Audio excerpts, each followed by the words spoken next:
This meeting is being recorded. Thank you. So how's everyone doing today? Doing good? Yeah. Good. I'm doing wonderful. All right. So before we begin, I also got to mention that I'll be reading your bios later. So when I ask you the question for the first time, be like, hey, this is Ali, or this is the other person, or try to make sure you're the one saying it the first time you speak.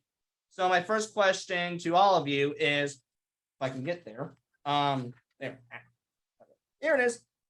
What does having a son or a daughter with a condition mean to you? Oh, Joy. An eye opener to life.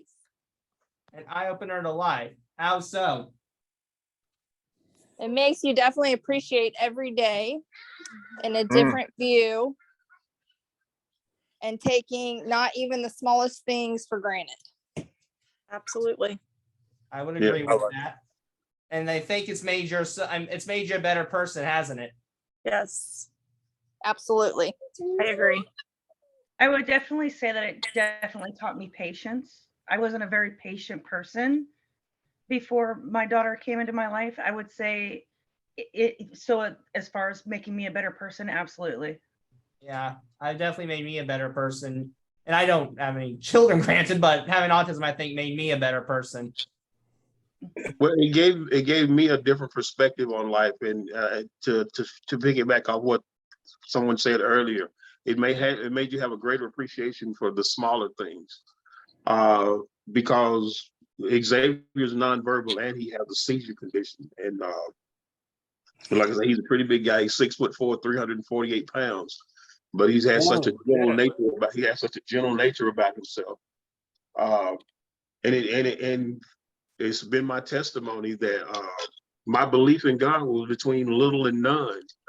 But I see a 6'4" miracle every day now, and it brought me closer to God, and that is my testimony for my son. I mean, he's just been everything for me, and my focus and vision, everything changed. Because I was just an easygoing guy, which I pretty much still am. But I didn't really have what was called a focus.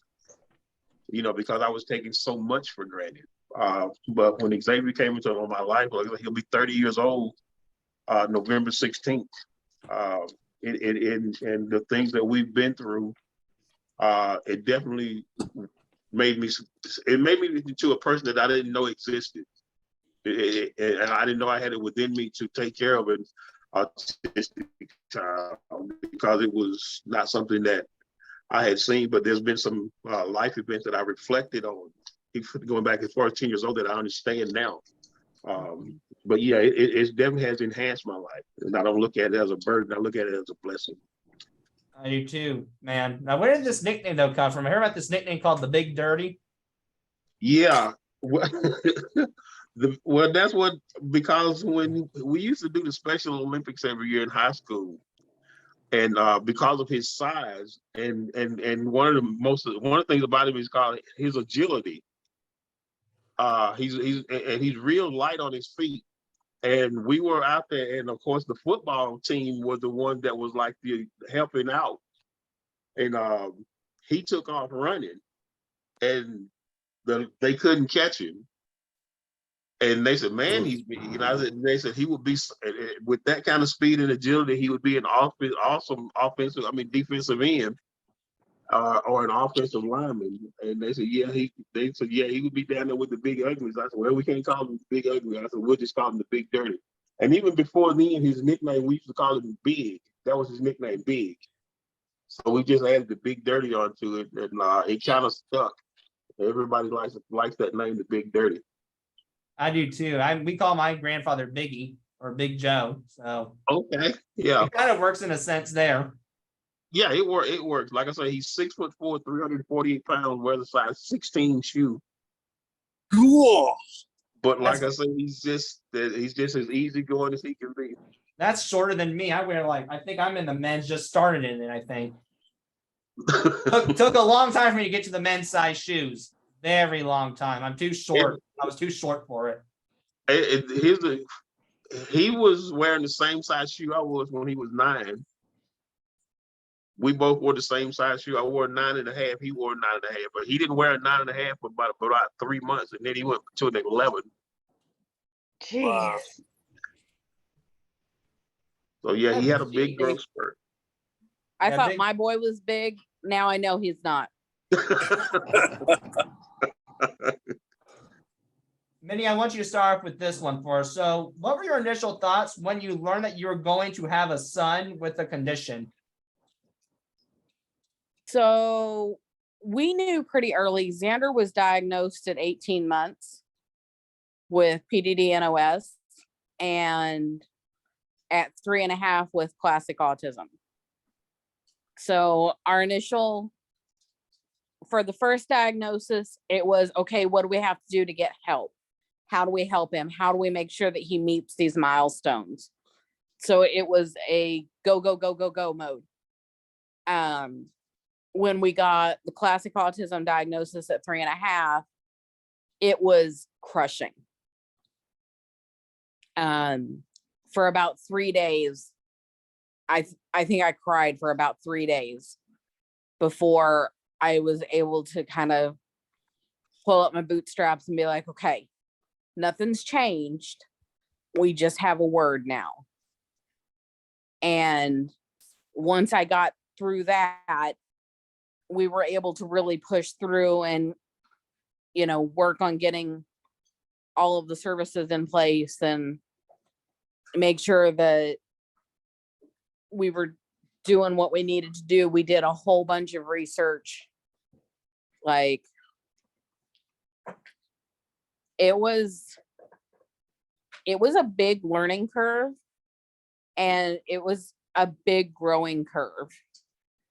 Like, so Andy, my husband, is also on the spectrum. And they told us when we got pregnant the first time that we had a 1 in 4 chance of having a child on the spectrum. We have 4 kids, and Xander's our one. Wow, I'm surprised to learn that your husband's on the spectrum, to be honest with you. I'm not saying like it's not bad. I just didn't notice, if that makes any sense. He worked real hard to make sure that wouldn't happen. Wow, well, he did a good job masking it, and I'll tell you that much. But in all seriousness, I'm gonna make you feel better. You said you felt down. I feel you. My mother said she felt down for a couple of days, and I think just was in that pity stage of, I mean, is he going to make it? Is he going to go to college? Is he going to be successful? Is he going to get married? I mean, is he going to be able to live a great life? Yeah. And all of those thoughts come crushing to you, like in 1 minute. Like you have this panic mode that you go into, that you're like, oh my gosh, what does this mean for the future?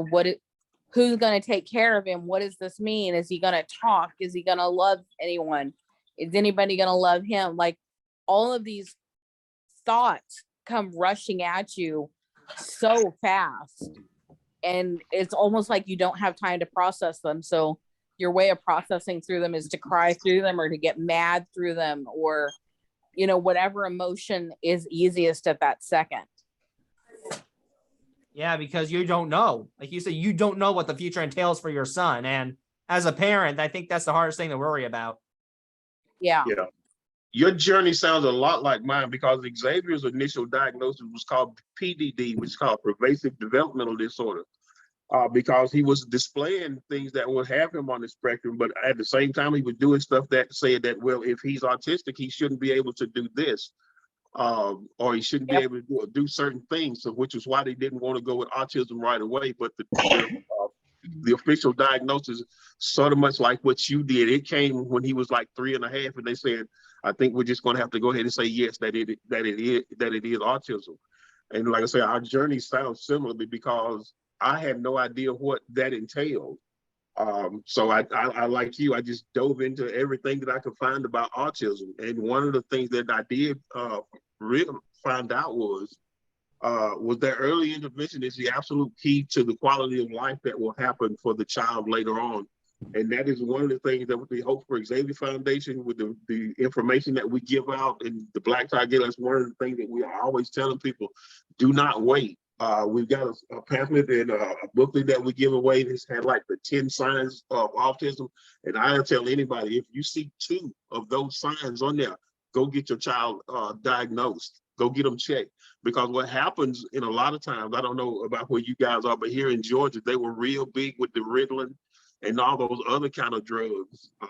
Yes. And that's what'll happen, is that you'll wait till they're 5, 6, 7, 8 years old, and then the school's going to say, well, we're going to have to put him on some kind of medication, because he's disrupting the class, or they're just not fitting in. I would not let them do that for Xavier, because one, we had a barrier that Xavier can't talk.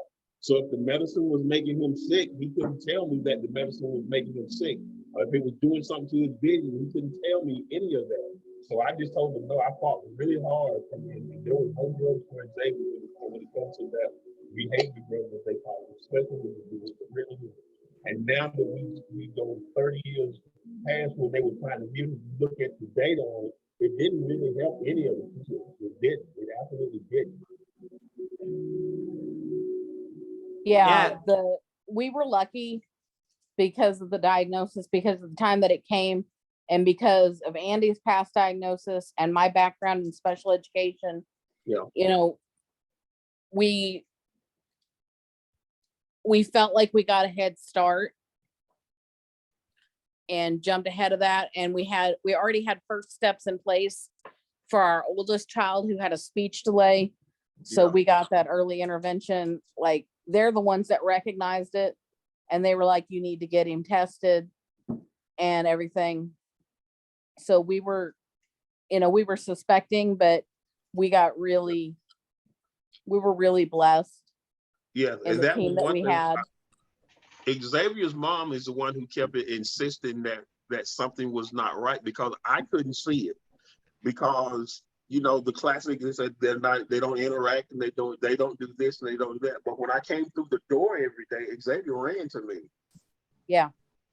And so when she was saying it, she says, something's just not right. I said, what do you mean? She said, he doesn't look at me straight. He doesn't look at me, and he doesn't say anything. And of course, I did like most people do. I reasoned away. Oh, he will later. And then his motor skills were great. Xavier was walking at 8 months. And I'm sorry to interject here, and I'm sorry to interrupt you, but my belief, Sam, is you can still have great motor skills, and I don't think you need speech, maybe. I'm not saying I don't want it. I mean, I have the privilege of having the honor of talking, but if I didn't have it, I think I could live with it. Yeah, but again, to your point, Sam, that was why I didn't recognize it, because I was saying his motor skills are great, so I didn't know what she was talking. And then one day, there was a moment that I seen it for myself, and then I pretty much went into, what can I do? I got to do something, because again, the early intervention, and I'll be forever grateful for his mom for insisting, because we got into a program called Babies Can't Wait. I don't know if you guys have that in Indiana, but it's here in Georgia. It's called Babies Can't Wait, where they send you down to what's called the Market Center, and they evaluate and do all of that good stuff. And that's why I say I will forever be grateful for her for insisting that, because she would not let it go. So when we did go, and that's when we found out and put us on this journey back in 1994. Like I said, he'll be 30 years old next month. So. I was like you. I had no idea. Apparently, my mom and my daughter was 2 when the subject was first brought up, and she was my first kid, and I just wasn't a very natural mother. Like, some people are like, oh, you'll know when they get here. I had no idea. I had to learn everything. Okay, so first off, and then my mom and my sisters called me on a group call to finally tell me that maybe we need to have her checked. So my first question to them was, okay, I'll have her checked. How long have y'all been talking about this before you told me? Wow. They're like, oh, about a month. I'm like, I would have gone a month ago. Like, I didn't know. At the age of 2, I didn't recognize it. So I told him, like, next time, just tell me. And that's how our whole process got kicked off. I never saw it coming either. For my daughter, we didn't find out until she was about 13 or 14 years old, 12 or 13 years old. And it was after our divorce, and I was living in New York, and she started to show some signs. And first they said Asperger's, then they said, which is part of it. Then she said, because she's always been high functioning and always been, mainstream, we thought what we understood to be mainstream until we saw some of the signs. And I think a lot of it came out while we were going through the divorce, because she felt a little bit of abandonment, because not only did I get divorced, her older sister got married, her older brother moved out of the house. So she started to feel some of that abandonment issues. And, at first we were in denial. We're like, how could that be? She's 12, 13. How do we not know it from before? And when she went off, we finally was able to get through the systems in New Jersey where we lived at the time to get the the IEP, excuse me, to get her diagnosed for the schools and sent her to a great school in Utah for a residential therapeutic home. And there they came up with a diagnosis of PDA, which is not really recognized, but it stands for pathological demand avoidance. And I said, well, most kids don't want to do what you tell them to do. And they're like, no, it's to the extreme here, where she's, when she's told to do something, she shuts down and her stomach will start hurt. And over the years since then, she's 23, almost 24 now. We've learned to understand it. And back to a question you asked earlier, my mindset around it has all changed. And I used to be very, very impatient in general. And because of what I learned with her, I learned the more I talk calmly with her, the better we communicate. I would agree with you, Martin, because with my parents, I mean, if you like scream at me and like get angry with me, it's a lot highly. One, I'll shut down. Two, I'll get back at you. And it's not because I want to, it's just, human nature. That's the way it is with Dallas. If you get irate with him, he's going to get very aggressive and he's going to yell back. So you have to be very calm. Yeah. And I honestly appreciate the calmness that I get, because I think it like says it takes patience to get there, I think, but also takes patience for yourself to get there. Yeah. Absolutely. I was somebody that reacted to everything to the point that I was like a nuclear reactor. So as I went through life coaching, one of the things I learned was I was reacting to everything, and I needed to learn how to respond and change my life. And having my daughter Claire as someone that I needed to utilize those skills with gave me the opportunity to get there faster. And I'm glad you got there faster. Now I want to ask Marsa this. So Marsa, my question is, what were your initial thoughts when you learned that you were going to have a daughter that was going to have a condition? So our experience was a little bit different. We didn't know that we had a daughter who was going to be sick. We only discovered that after she was born. My husband is a biology teacher, and so after she was born, I was counting fingers and got an extra finger. And I kept saying to him, is it the drugs? Because I'm not adding up correct. So he came over and he checked. And he got this sixth finger on one hand and he started to cry. Hi, Sam. And I remember. I see. Okay, mommy. Sorry, Xander's interrupting and I can't figure out how to hit mute. Oh, it's fine. You ain't gonna bother me. Go ahead, Marsa. So I remember Sean, my husband, crying. And I said, why are you crying? This is like, who cries for an extra finger? He said, no, this finger says a lot, because when you have an extra finger, often it means that internal organs are misformed. And so he asked the doctors to go back and check, because nobody had told us anything was off. Yeah. And they found 4 problems in her heart. So when she was 8 months old, she had worsened to the point where she was at risk of stroke and seizure. She wasn't getting oxygen to her body. And we had to do open heart surgery. Unfortunately, the open heart surgery went well, but some doctor pulled out a tube and she bled out. And that caused her to flatline for 20 minutes, so that her brain got massively damaged. So at 8 months, she became vegetative. When she did come back to us from the coma, she was vegetative and seizing. And they told us that there was really no hope for her and that we should withdraw food and allow her to go. But she had come back to us when we prayed. We had prayed after 20 minutes of massaging her heart and trying to get it to start. And it wasn't starting. And my husband and I held hands and we prayed. And we just said, you know, God, we want Emma back.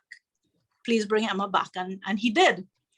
Amen. But come back the way we thought she would be, right?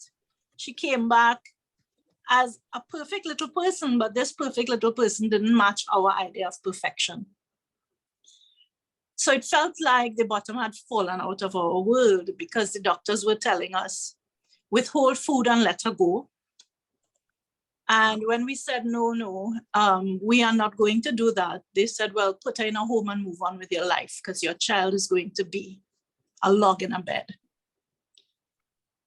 And again, this is when you have to stand back and say, what is my heart? What am I being guided within myself to do? And that is God speaking through me, I think.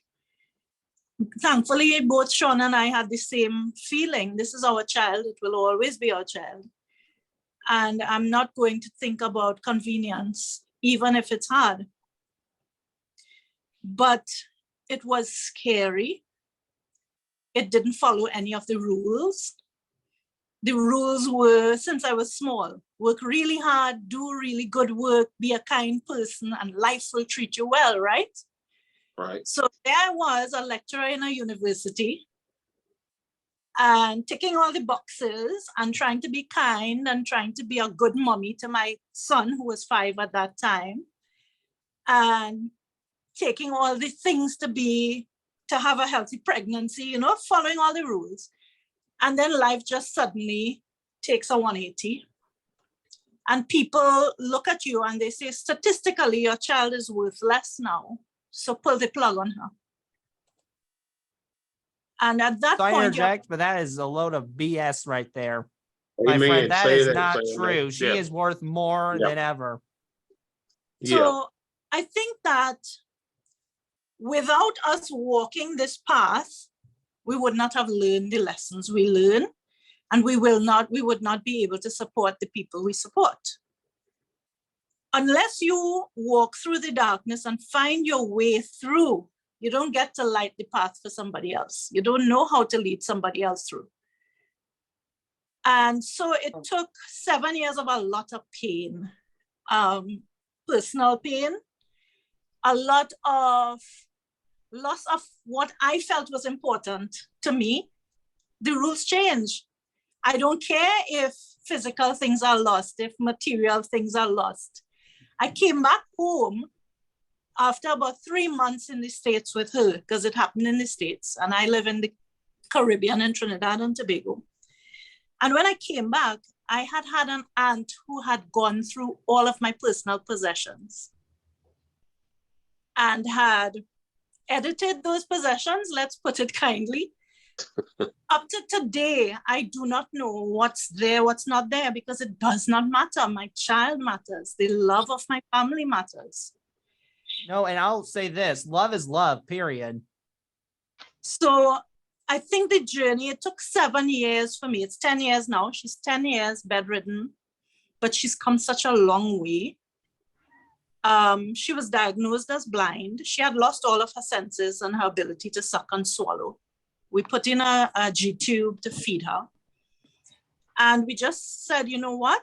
If hope dies within us, then all her prospects die.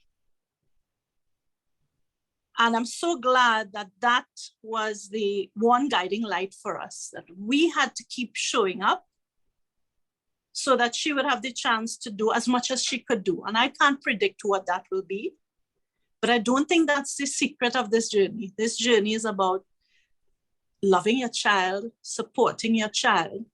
And somewhere in there, when you lose sight of who you are, because that definitely happened for me, I felt trapped, I felt scared, I felt resentful. For the first year that I came back, My very closest family and friends never visited. Everybody left us alone. It was extremely painful for them, and so they didn't want to show up for us. And when your whole world breaks down and you find that you don't even have a social person to support you, that makes it even worse.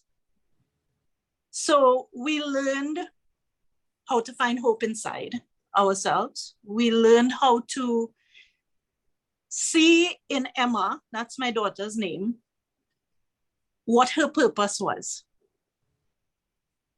Her name is Emma Lucia Priscilla. Long story to go with that long name, but it means ancient universal light. I like that. And that child shines a light so bright. She's taught me how to forget about anybody who talks about developmental stages, who talks about expectations, who talks about rules, who talks about judgment from some external place. I've dumped all of that so long ago. And as a university lecturer, I certainly was all about, okay, this month, what should she do? Let's see if she's ahead of the curve, because it was some comparison thing for me with my first child. Yes. With this one, no comparison is possible, but freedom has come because I've been able to ditch all of that stuff. So I used to wake up for several years. I pretended that I was okay to my husband. And at 2 and 3 in the morning, I would wake up and I'd be crying by myself in the room, feeling like I was so alone, like nobody loved me. Why were they rejecting me? Why they were rejecting my child? Why would God let this happen to her? She's so innocent, you know? What kind of life is this? Etc., etc. And I would actually pray sometimes not to wake up. I'd say, you know, God, please don't make me wake up. I didn't have the guts to do it myself, so I asked him to do it for me. And I think all of that is a rock bottom that I had to reach for me to then say, listen, is there more to life than this? And I agree. And I hate to interject, but you said, Marcia, you didn't have a community who loved you. You have one right now. I'll tell you that much. Absolutely. Yes. So I've learned from M, because one morning I woke up and as my eyes opened, you know, all of the weight came in and I was like, oh, same old day, same old routine. Here we are living it again, right? Because she's in the room and I have to do the exact same things and I have to pray that she doesn't atrophy and I have to try to develop eyesight and try to develop voice and all of those things. And I remember being weighed down by all of these things that I was judging externally. And through all of my darkness came a little voice that was laughing. A little tinkling laugh came through and she was laughing at the top of her lungs. Wow. Realized that I was mourning the loss of my child. Yes. And I was suffering because of what I had decided was the right way life had to be. Exactly, because there is no right way of life. I think no matter what, you can build your own self and make your own kind of army. And Emma, who had lost all the things, right? Wasn't crying, not even for a second. She didn't cry. She was showing up every single day, opening her eyes and saying, what a wonderful day it is. I'm so clear on my purpose. I'm so clear on what I have to do and be in this world. And I'm showing up 100% as me. And that day, I changed the way I showed up. Wow. It's I think definitely that's a story. That's an incredible story. Have you written a book? I wrote it last year. It's called Lighting the Path. Seriously? Because just the way you tell it, hold on, I'm going to take a picture of this. Hold that up so I don't forget. Thank you. Because I don't want to forget what it's called. Because the way you express this story it's very, very moving. It's beautiful. To me, I think it's about, we don't have to pretend to always only feel the happy, because this isn't only an up journey. Unless we feel the downs, we don't get to feel the extreme highs of the highs, right? You don't get to Absolutely. appreciate them. One, yeah, they balance each other out. You have to, the Yeah. lows help you appreciate the highs. What I realized I was doing is I was living in a numb middle ground. It was safer for me to numb myself out because then I didn't get my heart torn out every time something else went wrong with them. Or Mhm. somebody else rejected me, or whatever. When a doctor treated my child as a subhuman, those things hurt. But then I realized, listen, you are not experiencing life. You're not showing up for your own life. And all of a sudden, your own value in yourself is disappearing.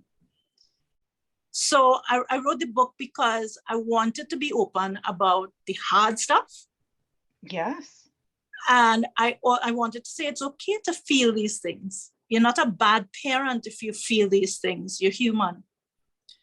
So But the then book was for you, there's a flip side of this exact same hard thing that brings you joy, resilience, hope, the ability to hold somebody else's hands. Those are the things that we get because we're in this journey. So the book was therapeutic for you as well. Is that what you say? If I'm hearing correct? The therapy, I think, came before. I used to write, all the pain and all the horrible thoughts and the everything. Yeah. Those didn't come into the book. That was when I had to heal, right? Right. But on the end of the healing came the book, because after that pain had been passed through, I was able to say, okay, I remember these things and I'm telling it to you. And here are the things I'm ashamed about of myself as a parent, but I'm still sharing it because I want you to see it's okay to have those things too coming up. And then I also talked about, okay, so what's important to you? How do you build your best life and not feel guilty that you want more to life? I am Emma's mom, but I'm more than Emma's mom. I came here with a big purpose. No, I'll tell you one thing, you are a sweet lady. Absolutely. An incredible human being is what she is. Yeah. Now, this next question is actually, I want Curtis to start off. So, Curtis, you're on. So, my question for you is, based on your observations with your son, how do you think someone with a disorder, or in your case, an autistic brain, operates? I love the way his brain operates. It's always something new. It's always something exciting. It's always I find myself going, that's not where I thought we were going to be going, or that's like I don't know how you got that from this. I love it. I absolutely love. I at the very beginning, you guys were talking about like describing life. It's a new adventure almost daily. Some of the his name is Isaac. I wanted that name for a long time because it means laughter, and so like when my wife and I decided to name him Isaac, it's been nothing but.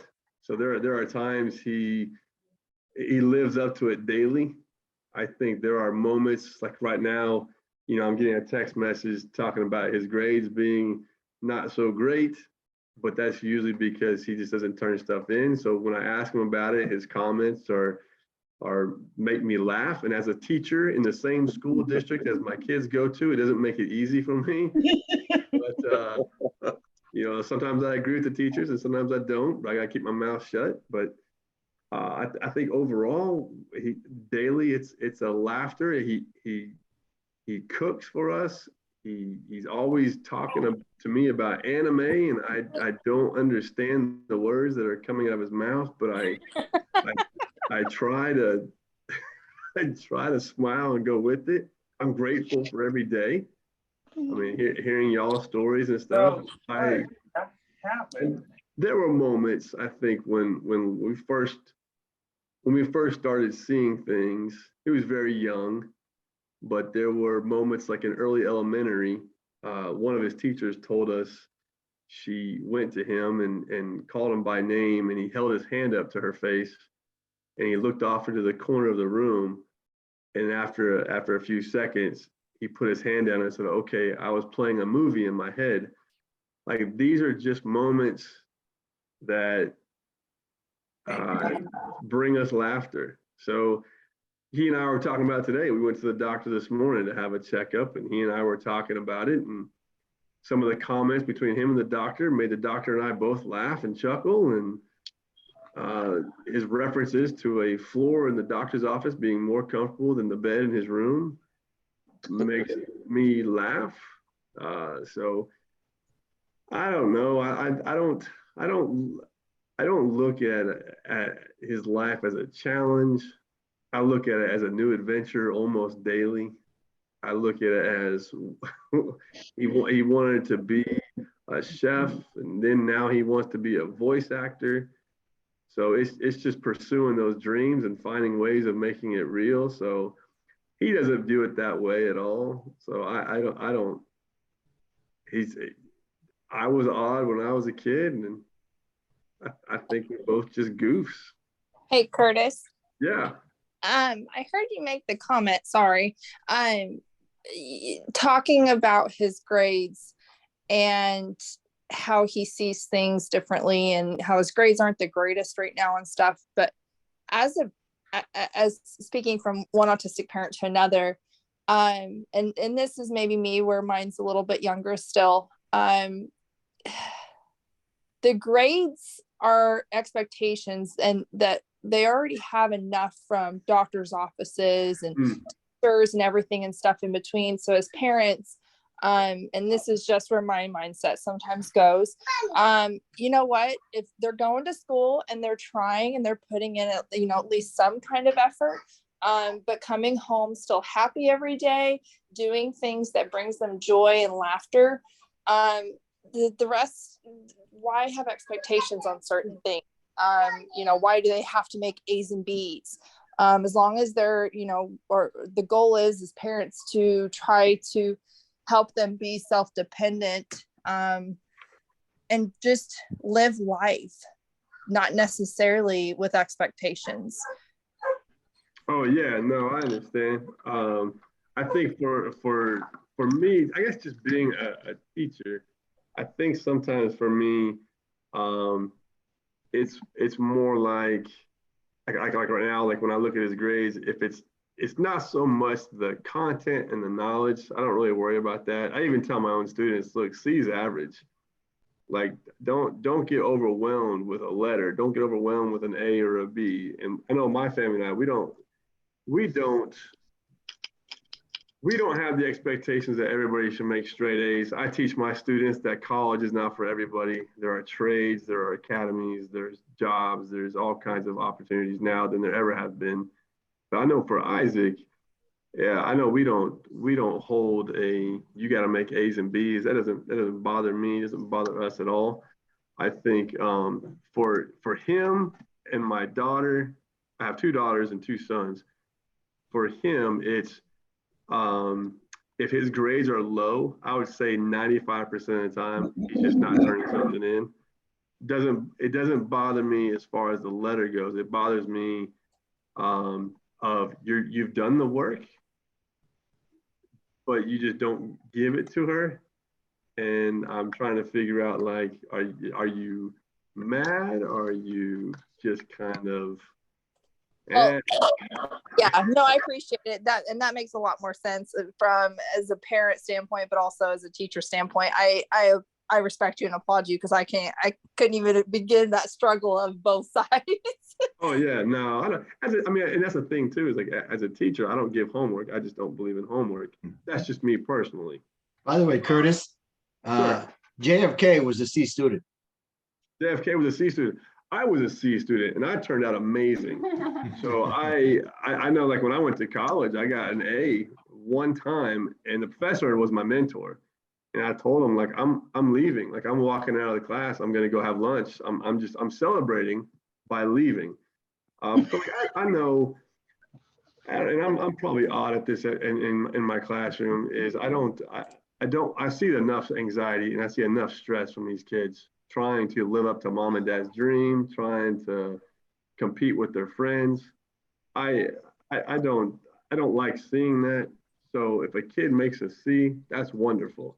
If a kid makes a D, I even joke with talent and tell them, like, when I was a kid, there were no Ds. So we've lowered the bar for all of you. Now you can all have a D and pass. But it doesn't bother me. The grade stuff doesn't bother me. I know for some people it is. I see some kids saying like, they're crying almost if they get less than an A. And to me, that's sad. But for mine, it's more of, for my children, it's more of trying to help them stay organized, just in life in general, just trying to stay organized, trying to be respectful, trying to stay kind to everybody. Just simple things like that. Because life after school is, it's so much different. So trying, I can say that I'm trying. And I Well, think you're you're- doing a good job, Curtis. I'll just Appreciate it. go ahead, give you that, but go ahead, Alexa. I was just gonna say thank you for everything you're doing, and especially teaching those kids in the classroom from the soonest you can of he's okay. You know, Yeah. expectations are okay. You don't have to be that perfect individual, because there's no such thing. That's right. That's right. That's right. Absolutely. I like this. Now I want to ask Sherry this though. I got my next questions for Sherry. So Sherry, I want to know this from you, and anyone else can chime in with her as well. What is the most rewarding and the most difficult part of raising a son or a daughter with a condition? Well, my journey is so much different from everybody else's because I had 2 biological children and I adopted 4. My last 2 were adopted from China through special needs. And my son that Sam is referring to, his name is Mason, and he's the one with arthrogryposis, the connective tissue disorder. What I noticed mainly in him growing up was we'd be at a restaurant or something, and I would see in the people's faces that they were seeing the handicaps while I was seeing the overcoming and everything that he had gone through to get where he was. I saw him prospering, and they were looking at maybe the deficit in his physical ability, where to me it was just phenomenal where he really actually was. So for me, it was, I don't like to use the word challenge. There were times that there were struggles, but overall it was a blessing. Sherry, that definitely hits home for me. When I sometimes get down about the things Emma isn't able to do, or some regression that's happening, sometimes I stop and I remember where we started. And then the phenomenal progress just washes away all of the sadness and all of the doubt and all of the pain, because we get to celebrate how far she's come. Yes, that's if you keep your eyes on that, then, but like I said, sometimes we're human beings and we see in the eyes of others what they are seeing, or maybe even simply by something they've said.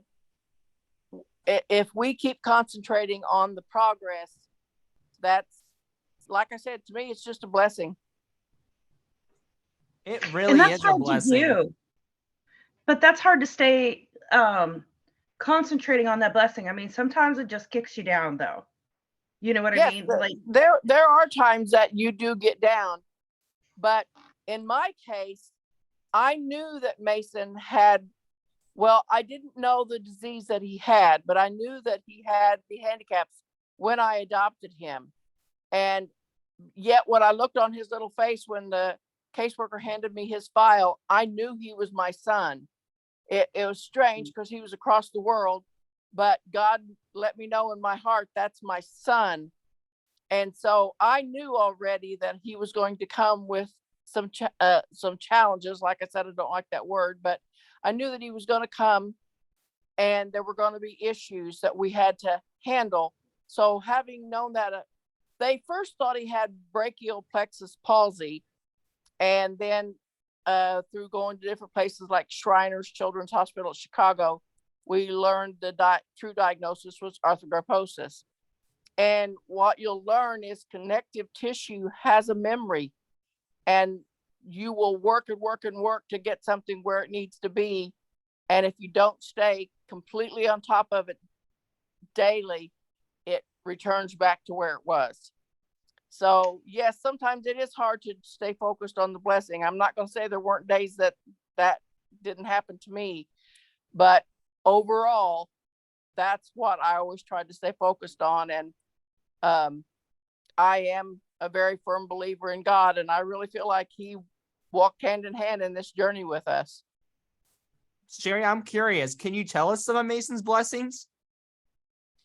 Well, Mason is, as I said, he has arthrogryposis. And for those of you who tuned in after I spoke earlier, he had 2 club feet. His arms were pronated. He wasn't able to walk. He was 2 years old when I adopted him. He crawled by using the backs of his wrists to crawl on. But we started out with surgery to correct his feet and then to release his knee that was scissored up against his body. And one day he was he was sitting in my living room, and he was probably 3 by now. And he just looked at me and he said, "Mom, I'm going to walk." And I said, "Okay." And he walked from the couch where he was over to me. And since then, he has been walking. He was, a doctor at Riley's told me that he'd be in a wheelchair by the time he was 11. He's not in a wheelchair. He graduated valedictorian. He's going to IU to become a doctor. So there's just been abundant blessings. And the one thing about Mason is he has a heart for God, and he makes everyone around him smile. Everyone who knows Mason, they all say, "Look at his smile. It just makes me happy to be around him." Sherry, I agree, but there's one you're missing. He's sometimes a clown. He is funny half the time. Oh, yes, I know. I know very many times he was the class clown. I know that. But he gets enjoyment out of hearing others laugh. I do too. I enjoy that too, because I believe in laughter. I think laughter is the best medicine of all time. Yes, it is. It is. He has made us laugh, and I know he made many of his classmates laugh. And Mason has a tremendous friendship with so many people that he's, like I said, he's just in so many ways, he's a blessing. I would agree. Now, I'm going to actually ask Amanda this one to start off. And I'm curious, with your son, Dallas, if I can say his name, what would you say is the most rewarding and most difficult part of raising a son with your condition or autism? It's watching the progress that he has made since he was diagnosed at 2. We've been through many, many different therapies. I would say the best one we've been through is ABA. He started out at 40 hours a week when he started at the age of 4. Last year was the year we transitioned out. We found out that did not work for him at all. He became very, very aggressive at school. We brought him back within 3 weeks and did part-time. And as of today, actually, which makes me very emotional, but as of today, he gets full-time hours again, which is absolutely incredible. But it's just watching the progress he has made. He became verbal with Little Star. They potty trained him. On my way. It's just amazing watching the things he's able to do. As I said, let me see my friend. Can you help me? Hey, buddy. How you doing? It's actually past his bedtime. So Can you help me, Kevin Moffat? Curtis. Dallas, Moffat, can you help me? Dallas, it's good to see you on here. When he realized Mr. Moffat was on here, he had to come talk. Well, I love it because Dallas will come by my room Help me, sometimes, Cousin Moffat. and he'll remind me that when they bring cookies, I got to pay money for it. Why does the space keep falling off is my So problem. yeah, it's just watching, like, he's able to make his own lunch now. We're still working on, going out into the community, but he is a runner. He's gotten a lot better about running. So that's a huge thing. It's just little things like that he is getting better about. If you don't mind me asking, since you live in Bloomington, have you looked into Project Lifesaver with him? He has Project Lifesaver. He has been on that since he is been 4. Okay, gotcha. The reason I ask is ours is the same reason elopement. So Yes, they actually didn't have it in Greene County, which is where we're actually from. So he got it through Bloomington. Mhm. So yes, he does actually have Project Lifesaver. Good deal. Hi. I'm too afraid of His the academics, watching him with his academics, he's on point with all of that. So just watching that is just incredible. You guys were talking about academics. He's an AB student up until this year. This is the first year his grades have just been just a little down. Blondie. So, which we're working on that. And that's all. And like, I'm going to go back to I can't remember who said it, but like someone said, as long as I think it was you actually, Alexis, as long as they're trying, what else can you ask for them? To be honest Yes. with you. And he does try. And he gets homework help in the evenings. So, yeah. All righty. Now, next question I actually have is for all of you, and this is an open-ended as well. So for all of you, what advice would you give to other parents who are raising a son or a daughter with a condition? The waiting room have toys. You're gonna have, as a parent, regardless what kind of condition it is, you're gonna have ups and downs, emotions, challenges. Just take it one day at a time, and all you can do is the best you can that day, and know tomorrow's a new day. Yes.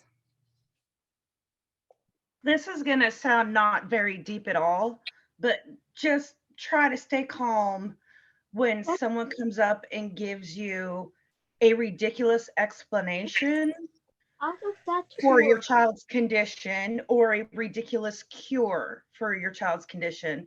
Because sometimes if you're already having a bad day and your child is having a particularly bad day, but you have to leave the house, and then someone's like, oh, is this because you did this while you were pregnant? Or have you tried this miracle cure? And you're just like, sometimes I have to remind myself repeatedly to stay calm when I am confronted by those people. Sorry. Yeah.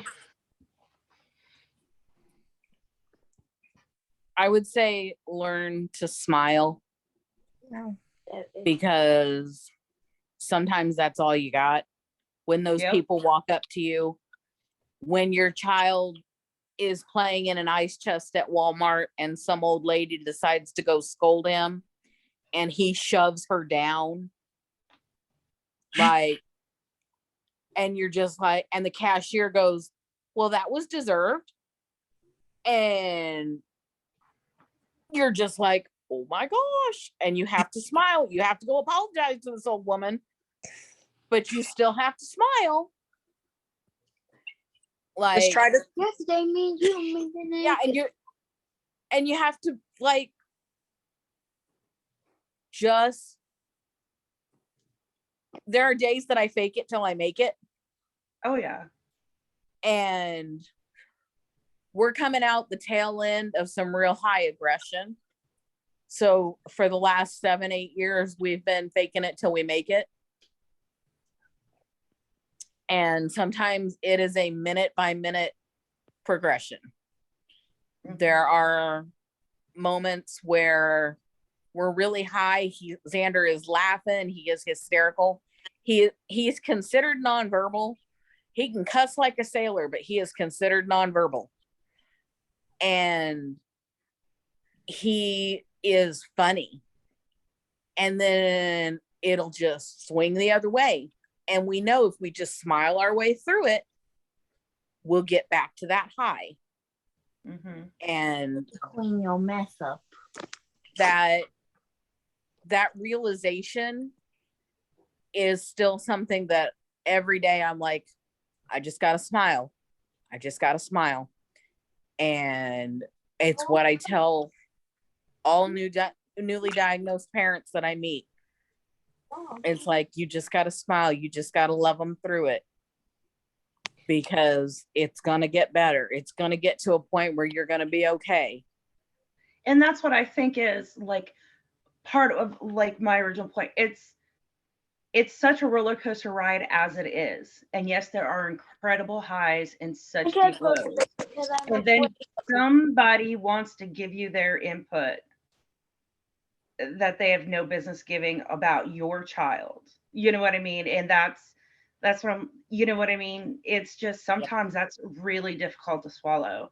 So I guess like my biggest piece of advice to somebody would just smile, like she said, smile, say thank you, and walk away. Like, just don't argue with them, because then that makes them You turn to the Hulk. Let's put it that way. yeah, that makes them Hulk out on whatever food they just read about being bad for you or whatever else. You know what I mean? That makes them defend their stance all the more, but they really just smile and walk away from those people. You're going to have enough challenges as it is. Don't deal with them. In a much more different way, I faced that same challenge with, I have 2 biological children and 4 adopted. And I will have people say, is that your real child? Oh my yeah, he's not a fake child. He's my real child. No, they'll say, no, I mean, are you really their mother? Yes, I'm really their, I mean, people sometimes are just so clueless. Yes. But like you said, you gotta smile. For me, the one thing I would say to another parent is, so often during this journey, you can feel isolated and alone. And even if you really look around and you don't see people, you need to remember that you are not alone. There are so many other people walking the path right ahead of you and right behind you. And finding ways to connect with those people matters. For me, I didn't get to do it physically, because when I tried to join certain societies and so on, they said, no, your child doesn't fit these boxes. She doesn't belong here. She doesn't belong there, and she doesn't belong anywhere. Therefore, you all don't belong. And that threw me for a while, but then I realized, okay, fine, you all don't fit anyway. So I started to build a connection with people online, and I found some of the most wonderful people online. There are people who are there walking the path, who are holding your hand even as you hold theirs, and you don't have to be alone. So find ways to build connection, find groups, find podcasts like Sam's. I have a podcast as well. It's called the Special Needs Parent Podcast, to talk just about our context. And that validates some of our experiences. And it says, it's okay. It's okay to have the highs and lows. And it's okay to love each other, because that's, I think, the big lesson through it all. Yeah, because building connections makes you meet people that you were meant to meet almost. And fate has a weird way. I think fate is kind of special in that way. I agree with that, Sam. And stepping out of the mode where I was in with being Mason's parent, my older son Chris was killed in a car accident. So I am in multiple groups where parents who have lost their children are together, and we help each other. So I agree wholeheartedly with the connection issue. You are never truly walking this path alone, no matter what path in life it is. You're not walking it alone. Reach out to others, and you can help them, and they can help you. I would 100% agree, because I mean, help is help, and I've had to use help my whole entire life. I'm sure everyone has, even those who aren't on the spectrum, even parents who are on the spectrum have had to have some of. I mean, Amanda said it herself that she uses ABA therapy. She used ABA therapy. Mm-hmm. Now, I am kind of curious with this one. It's maybe kind of a funny question, but also kind of a true one. So I think in terms, society does not like kind of care I think sometimes about our autism because they have expectations. So I guess what I'm trying to word and get to is how do you manage their discipline, I guess is the way to put it, when it comes to their autism? I know it's kind of a strange question, but I couldn't figure out another way to word it. I hold Dallas to the same expectation as I hold my 15-year-old. And I've stated that even in school with our principal, and all through school, I've told our staff at school, I expect him to be treated the same as any other child. And he's had his fair share of trouble in school. I don't want him treated any different. So he gets in the same amount of trouble as my daughter. He loses TV, computer, like, I'll just put it out there. He got kicked out of school here recently. So when he got home, he knew he was losing the TV, the computer, all electronics. And he lost it the day he was kicked out until he went back to school. So it wasn't just that one day. It was all through.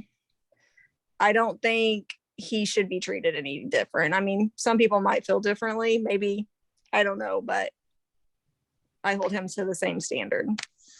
I think it's situational, but I do the same thing that you do. So He's yeah, not gonna learn. and I mean, let's face it, taking away electronics is such an easy discipline. Yes, and it's got to be, in my opinion, it's got to be what they exactly want, and that is his favorite thing is Mhm. the computer, TV, whatever. So that Yes. is what I used to take. That's what I'm saying. I do the same exact thing. Yeah, what I like about this day and age is you don't have to raise a hand. Take away their phone, it's the end of the earth. You ain't a kidding. But I just know Empathy for that us. I have my own views on raising hands against child. I'm a no against it. I'll be 100% honest. I've never been for that, granted. I mean, because I'm a big softie. I mean, I don't know, but I guess that I don't think you need to go there in a sense. I think again, but I'm like Amanda, that's just my opinion. All right. I'm kind of getting too excited. I think we all take a break. So we'll be right back, folks. We're going to hear an ad from Unlocking the Spectrum. So let's get to it. At Unlocking the Spectrum, we are committed to making the highest quality ABA therapy accessible to all children with autism. We pride ourselves in offering fun, compassionate, and data-driven programs for individuals with autism and unparalleled support for their families. Our personalized approach means that every unique child is given just what they need to reach their maximum potential. We are so happy to support Sam in his mission of taking the stigma off of autism. You can learn more about our services and employment opportunities in both Indiana and Texas at unlockingthespectrum.com. or by calling 855-INFO-UTS. That's 855-INFO-UTS. All right, folks, we're back, and you'll definitely, if you check them out, you'll definitely unlock the key to success. Now, Curtis, I want you to start off with this question. So it's kind of similar to the discipline one, but a little different. So you have 4 kids, and one of them is on a spectrum. So my question is, how do you hold that child to the same standards as your other kids? In a sense, like, how do you know, like, okay, he's being autistic in a sense, I better help him out versus punishing him. Right.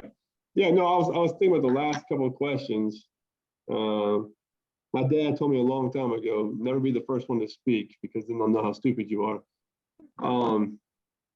I don't think we do anything different. I think there's a part of me that favors him. I shouldn't even say favors.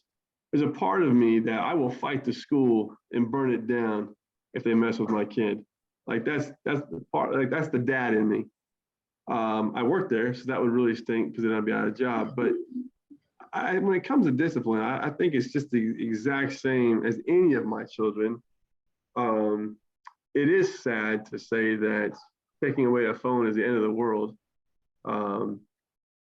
But I mean, I can't remember the last time I even like grounded him. There's times I'll say, hey, give me your device. because of the way you got mad and slammed the door at your mom and I talking, or the way but it doesn't happen very often.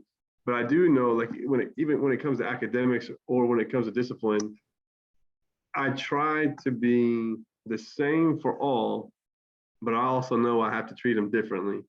Like I have a daughter who, she when it came to grades, up until the last 2 years, COVID kind of ruined some things, but then she's been going through some health problems as well that we're trying to figure out. That's going to take time.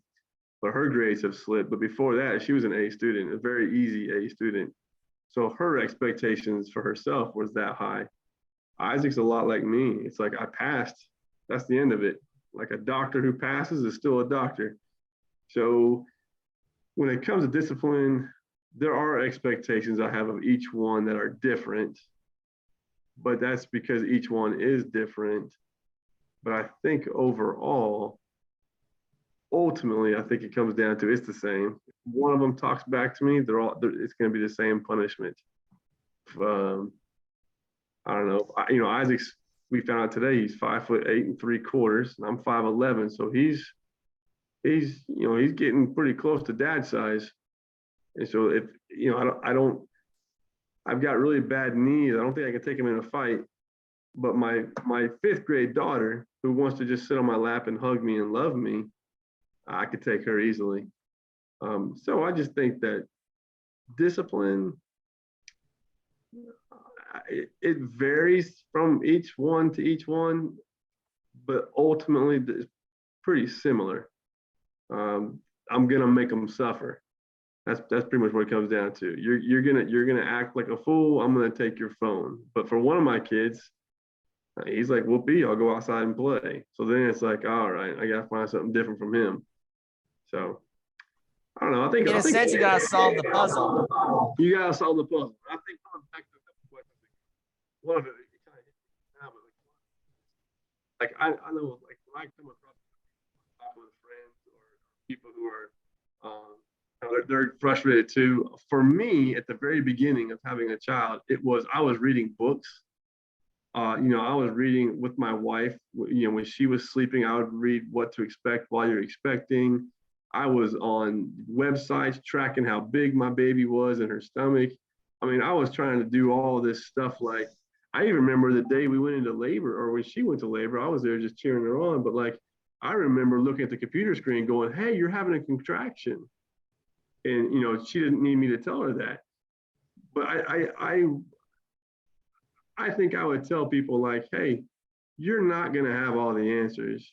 You can read, you can go all the websites, you can do everything, but your kid is not a data. Your kid's not a number.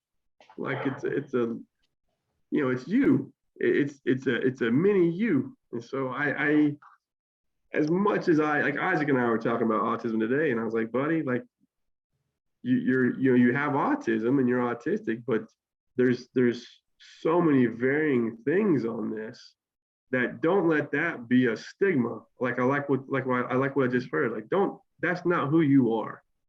Like, don't get caught up in all those labels and stuff. Like, that's not who you are. So I try to tell people, like, look, you're gonna be a mess. You're gonna have good days. You're gonna be sad one day. I felt like a failure. I felt like I did something wrong. But I think ultimately it just comes down to, I love this kid with everything I got, and I do the best I possibly can. If you don't like that, don't talk to me. Yeah, that's pretty much it. Nicely, I guess. Yeah. Now I am curious though.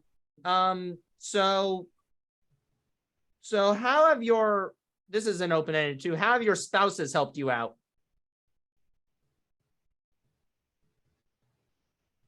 My spouse is my ride or die. Yeah.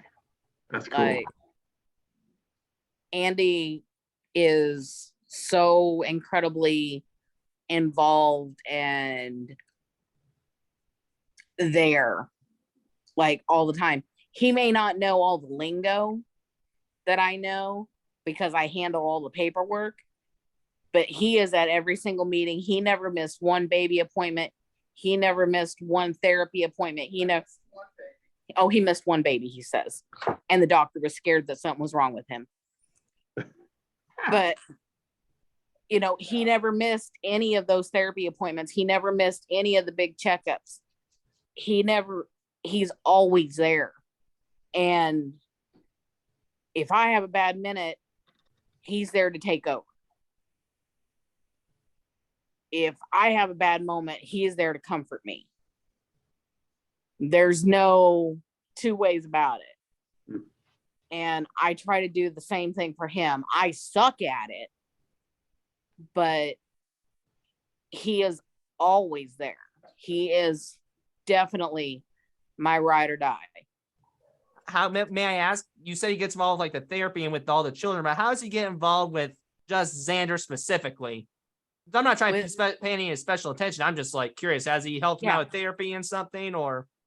Oh yeah. So Xander has gone through speech, OT, DT, recreational, music, all of that. He's been through all of these therapies. And for every intake, for every exit interview, for every big meeting that we've ever had, he's always been a part of it. And he always asks really insightful questions. He always has a different point of view because, you know, he grew up with his diagnosis. He wasn't diagnosed till he was 10, 11 years old. So he had to learn all of those things as an older child.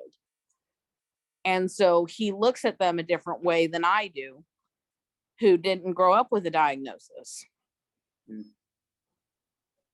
So the way that he thinks and the way that he processes stuff offers a whole nother view. And he's like, well, what if Xander's thinking this way? And I'll say, well, what if he's thinking this way? And we'll compare our notes and we'll kind of whittle down what we know about Xander, because he can't tell us, you know, he can't tell if he's got a headache, let alone whether or not the therapy is working for him. Mm-hmm. So between the two of us, we whittle down the information that we have. And we're like, okay, this is what we think. This is what we're going to go with. And, you know, his insights are just worth more than anything to me. And I think it's beneficial to have a parent who probably thinks like him in a sense, almost. Yeah, it definitely is. It also can be detrimental because Xander can push Andy's buttons quicker than anybody I've ever seen. And it doesn't lose his cool.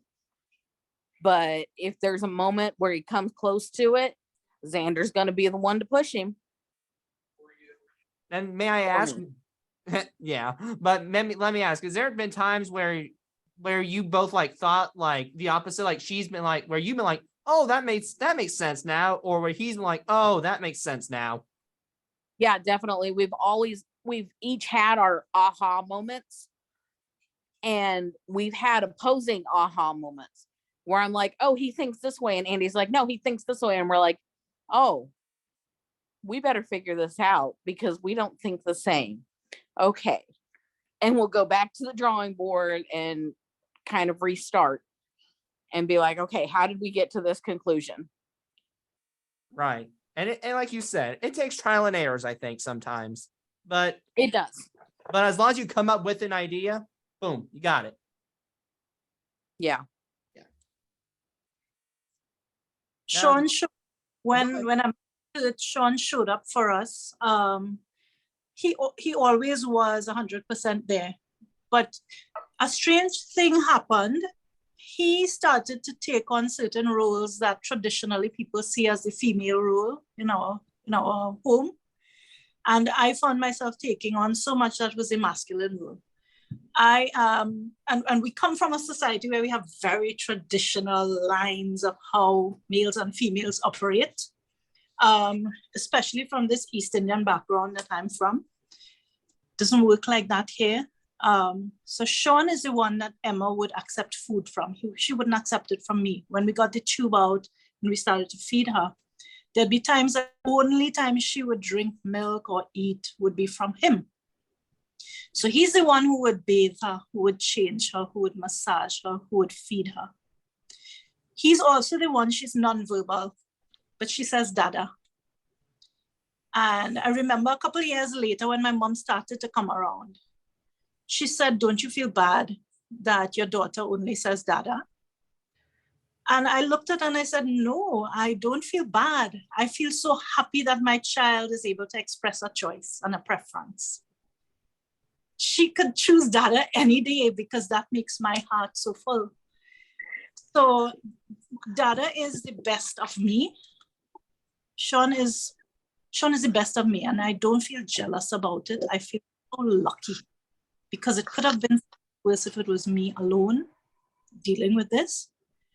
And he might be quiet and he might drive me nuts because I like to talk things out and he doesn't. It's not perfect, but he's just so solid and so quiet and so simple.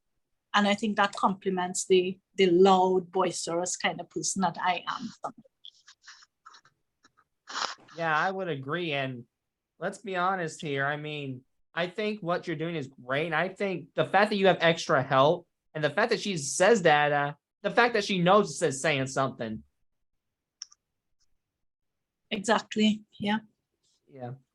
Now I want to start off this question with Sam. So Sam, I'm curious to know this. How can you tell if your child, actually, no, scratch that, wrong person. My bad. You'll come back later. Okay. Sorry. Amy, actually, I'm gonna start with you. So my question for you is, how can you tell like if your child is being like, okay, they're being a 16-year-old, but or if they're having like an autistic moment, I guess is what you call it. Oh, that's one heck of a question. And I would say it was complicated because we really came into a lot of those teenage moments when COVID hit. So then we were becoming a teenager and COVID hit and everything became extremely isolating during that time. So we were dealing with bodily changes and autism and COVID and online school. So I don't know what a traditional answer for that would be. We just went day by day. How can you tell? Okay. My daughter will have, before she's about to have one of her rougher moments, for lack of better words, I mean, I can see her, one thing she does is she's really starts clenching her fists or holding on to the sides of her clothes. So that's something that I know that's when she's about to have a really hard autistic, like she's close to that breaking point for her, autistically. If she's just being a teenager, if it's just a teenage moment, that's just teenage sass. I mean, that is the interesting question. Yeah, there's a lot of teenage sass still going on. So, but a lot of it with her, I can tell by body language. And that's actually a really good answer because it's the same way for me. I mean, when I was at that age, I probably did a lot of sass myself, as you call it. But there were times where I'm like, I just tell you straight up, like that's how I am. I'm like, okay, I'm doing this because I cannot help it. And I'm a type of person who tells the truth. Like if I tell you I cannot help it, I cannot help it. Yeah. Yeah. So luckily, the one thing is we've really been working on with her is just to say, you need a break and walk away.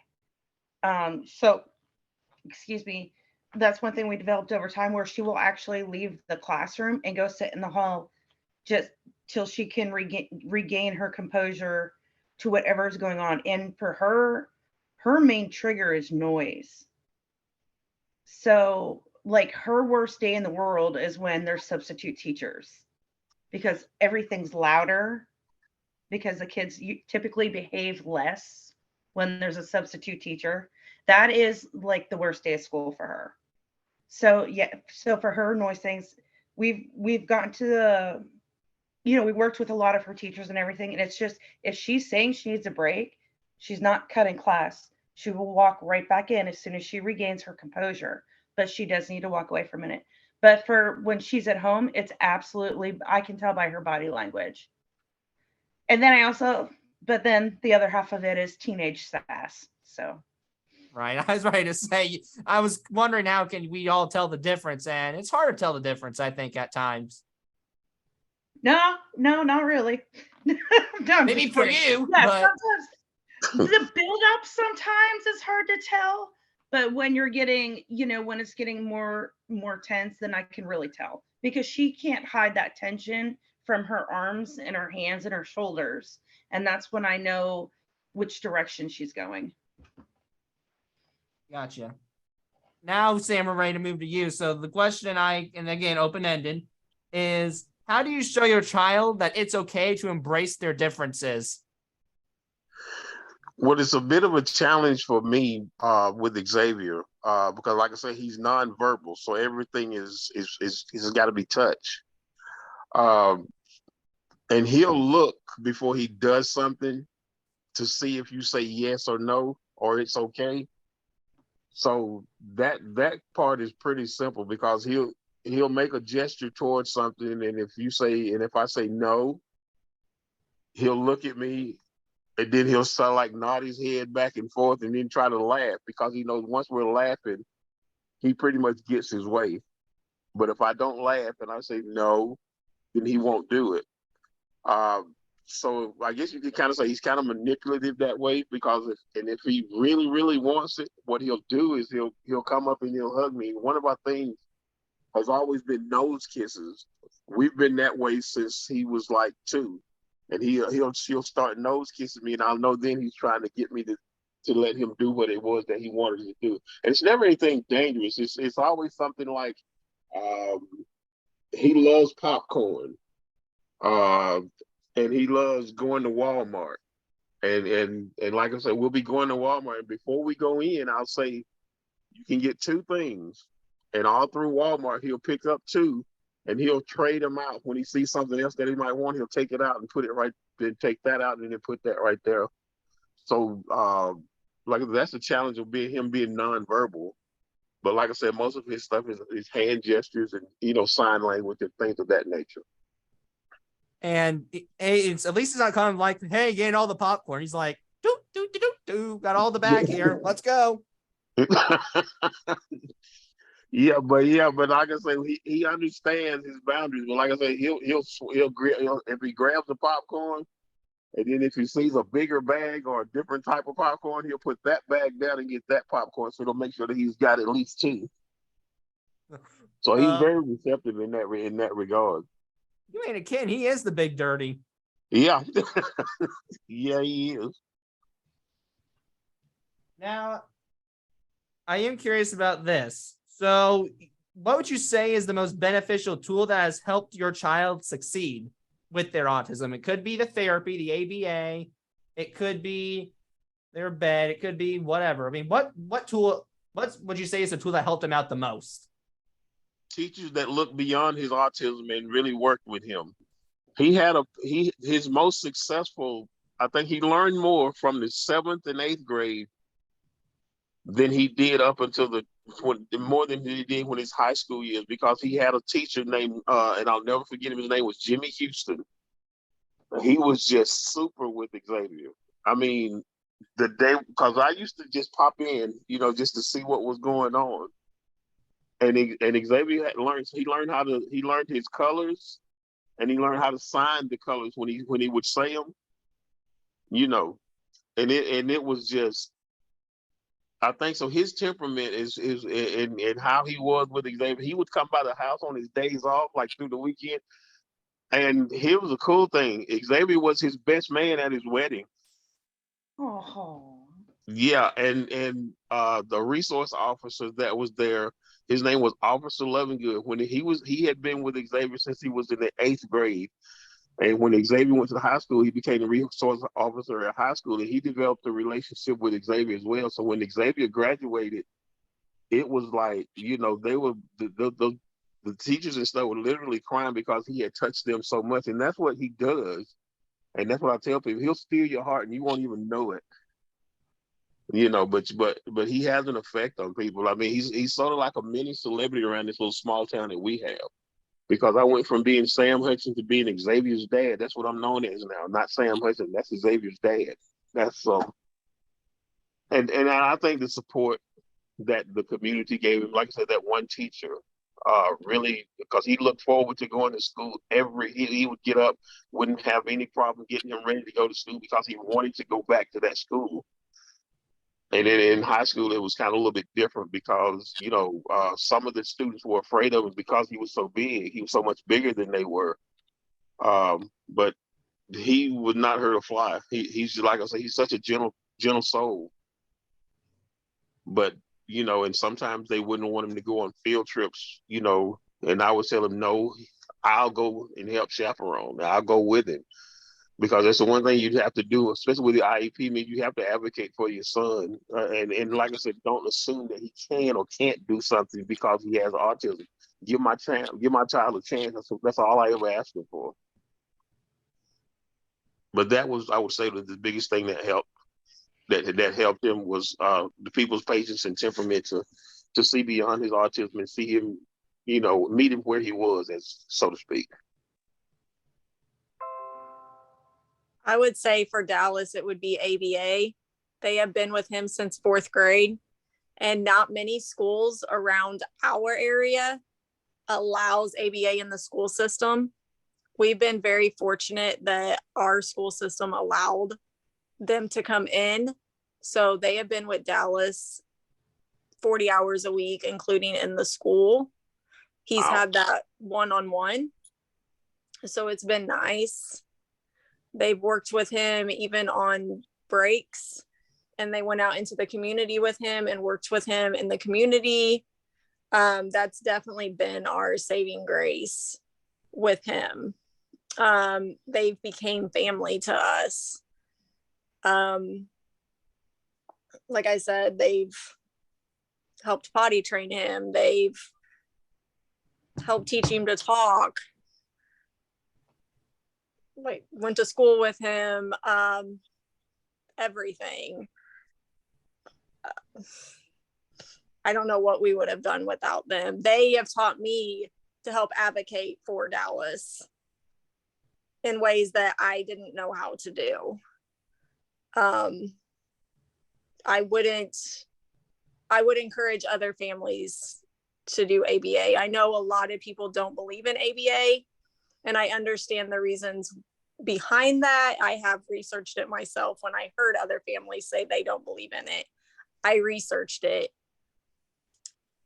I highly recommend it. Go into the center and just observe. That is one thing I did, unannounced and announced. Yeah. I also go into the classroom and watch our therapists. I ask our teachers to watch out to make sure our therapists are doing what they're supposed to do as well, not just, you know, allow whatever to happen. But that has been our saving grace. I don't think he would be where he's at today without them. Nothing against our school system, but I think that is what has saved him. He, like I said, we were without for 3 weeks last year, and he got kicked out multiple times. I think that was for a few reasons. But again, I highly recommend ABA if that is offered and your child needs it. That's my opinion. In our context, we don't have funded programs or therapy available. And so a lot of the time, it's been fighting just to get a diagnosis of if she can see, or even basic things that I think would be the standard of care somewhere else. And sometimes people just, you know, they lay down this diagnosis and they're like, okay, get your child out of here, that's the end, you know, that sort of attitude. I think that a big thing that opened up possibilities for Em was just us learning to tune into our intuition. even when you don't have the services, or even when a service is being offered, your intuition guides you to know how to tweak that service. Because sometimes things, your child comes home and she has, an hour of therapy. You become the therapist for the month, for the rest of the month.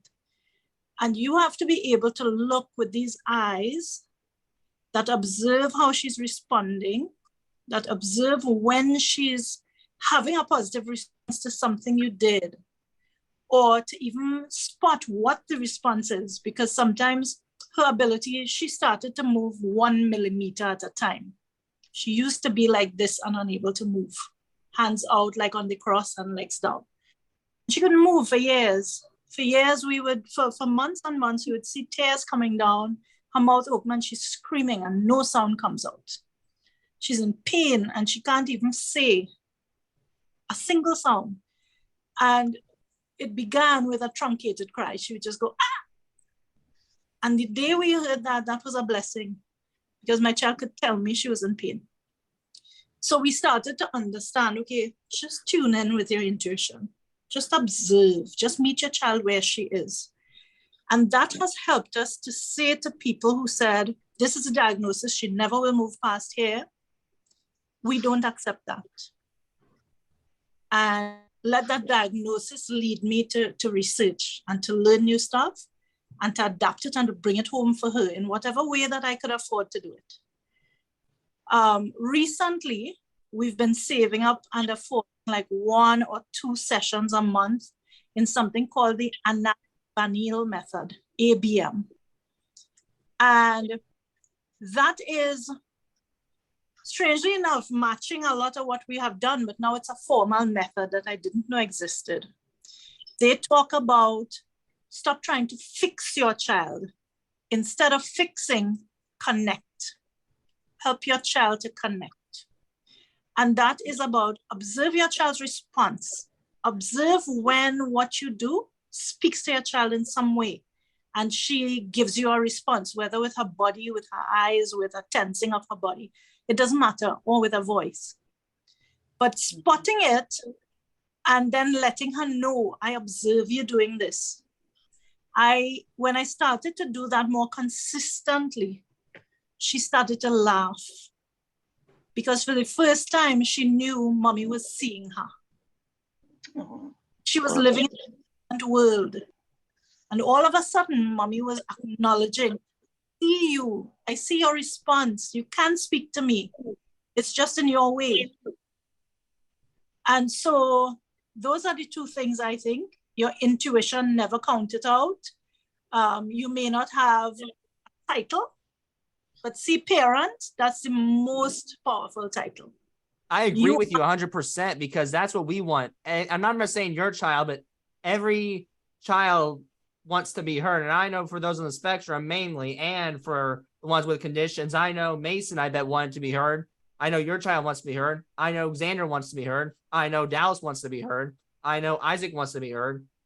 I know that all these wonderful children want to be heard. And it's hard when no one does it. I mean, I've experienced that myself. I experienced being excluded on the playground because I was different. Which, not pretty days. Mm-hmm. Not a lot of pretty days at all. And believe me, I didn't know how I got through them some days. I wonder that. It's fascinating that sometimes. You have so much to teach, Sam. You have lots to support people with. That's why. Yep. Thank you. Absolutely. All right. Now, my question is, now, for those who are in school, now the ones who got to go to school, now, what would you say is the most beneficial tool that helped them in school? Was it extra time on test? Was it, as in your case, Ali, them taking a break, or what was it that helped them out?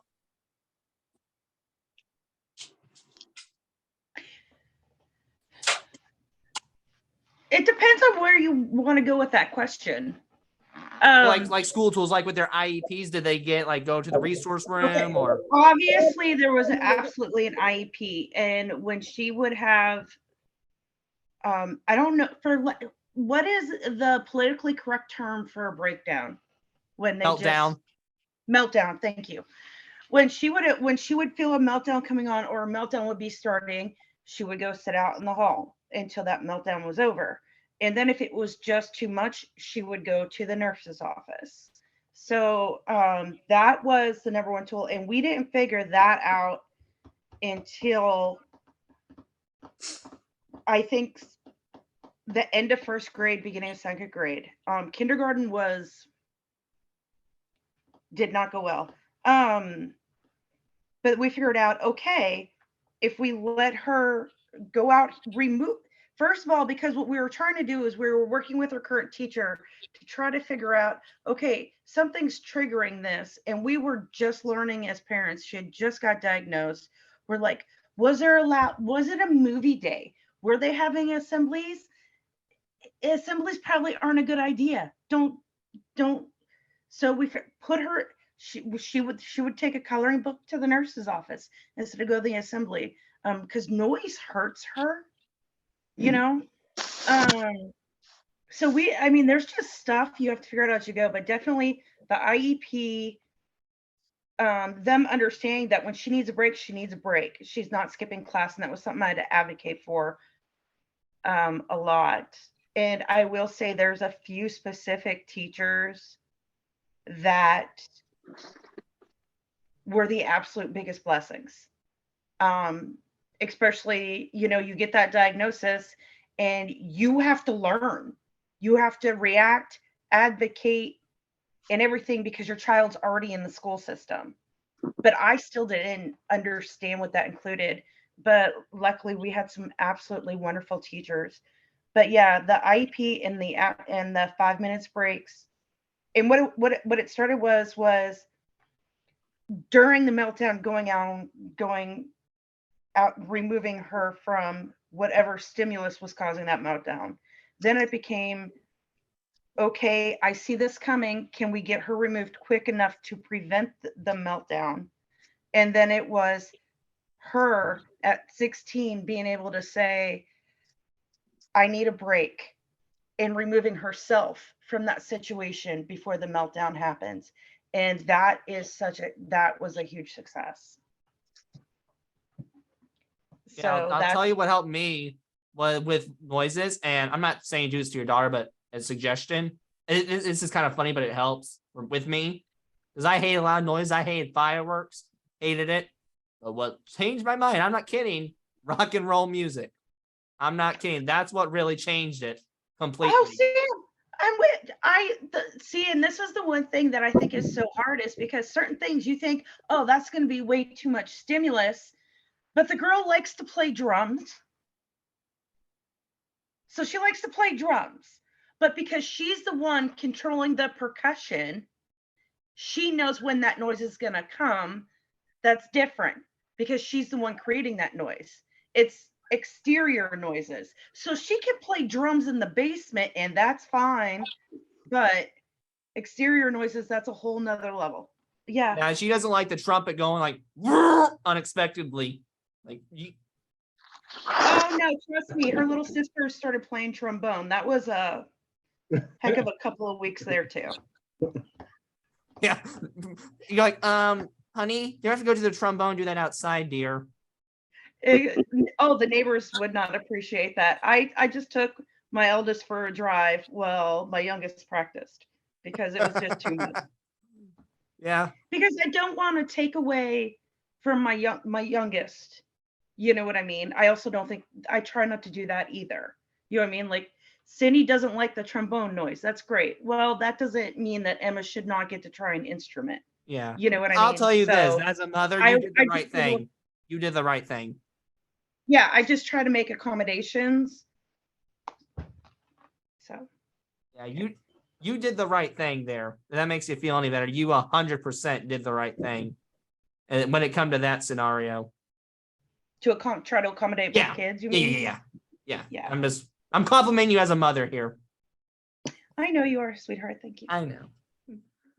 Now, this is actually kind of my next idea kind of inspired Moffat and Dallas's connection here. So and it kind of reminded me of relatives. So I have a very supportive family. They've supported me with all I've done. So how have other family members of yours supported your loved child with autism? And Chris, why don't you start off, man? How did other family members? Yeah, like uncles, aunts, grandma, grandpas.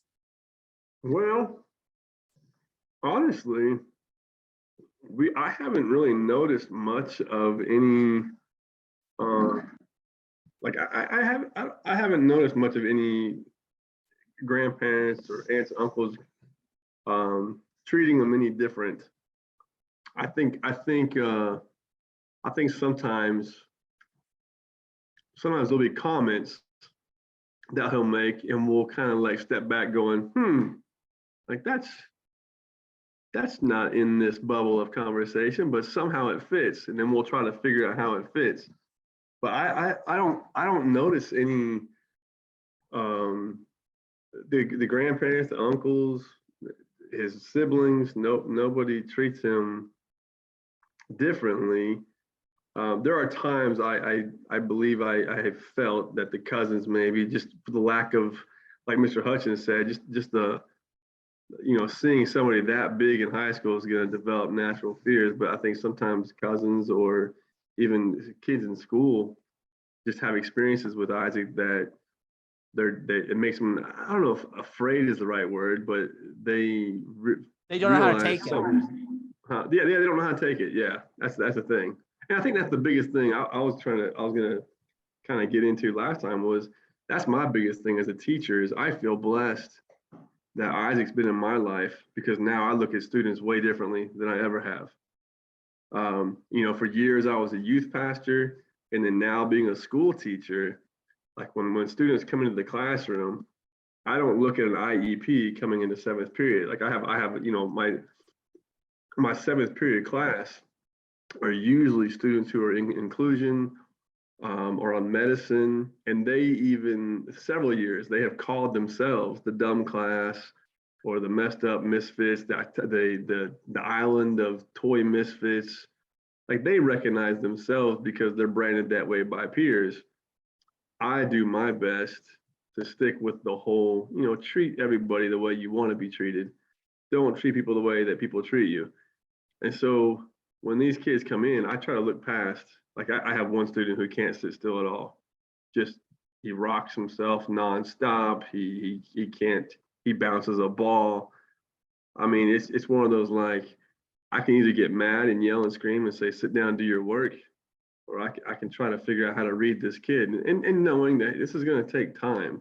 This isn't something that happens because I read an article in a paper or a magazine or a book, or I looked on his file at school. This is something that's just going to take a relationship building process. So I think for most people, when I see it at school, when I see it around the community, people treating people poorly because they just don't know what's going on, or they don't know how to fix a kid, I think it's ignorance.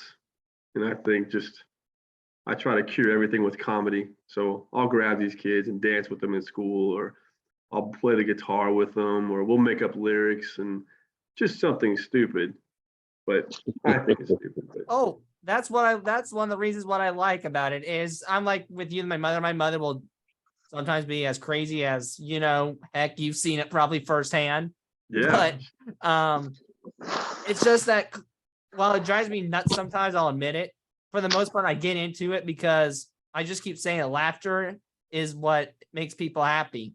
It makes people forget about the treacherous times they're going through. Absolutely. That's something I think I got to remind myself too, is like, when people treat people poorly, it's usually due to a lack of ignorance. I mean, just due to ignorance. They just don't know. They don't care. Something's going on inside of them. So it's hard. I mean, middle school kids and high school kids, I know they got it hard. I tell them all the time, when you guys graduate, there's no such thing as being cool, and there's no such thing as popular. You're an idiot. You're a loser. You're trying to make it through life. You're trying. So yeah, that's not being like mean. That's just realistic right there. Yeah. And as weird as some of us are, I mean, there's no normal. So it's just one of those, you might look at me as a weirdo, or you might look at me that way. It doesn't bother me. Like, I'm happy. I love my life.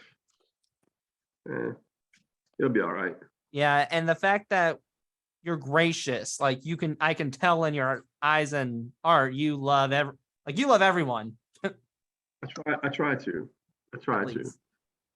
Yeah, exactly. Now, out of curiosity, which one of the parents has had experience like dealing with their child being bullied? Like, just okay, you're first, Amy. So how did your child combat bullying? Oh, come on. I can't be the only one to put my hand up. Oh, no, I'm just kidding. Okay. What's up, Sam? I just want to know how your daughter combated bullying. I don't know. This is not going to paint me in a very lovely light, Sam, but I'll do it for you. When we were at Taekwondo with you, that same year, a boy who was a couple grades older than her kept pushing her down at recess, and he was physically bigger than her. And this boy was not dumb. He would do it when the teacher wasn't looking. So then it was he said, she said.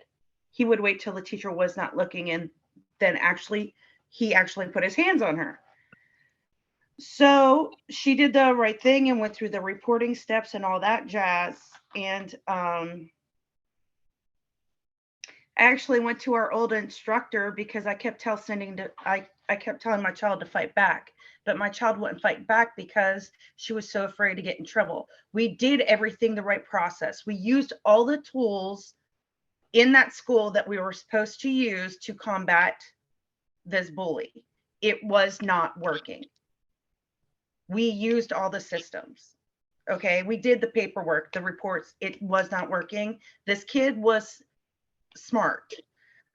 So finally, I took my daughter into the private office of our old instructor, and I said, I'm hoping she'll listen to this from you because you are also a parent.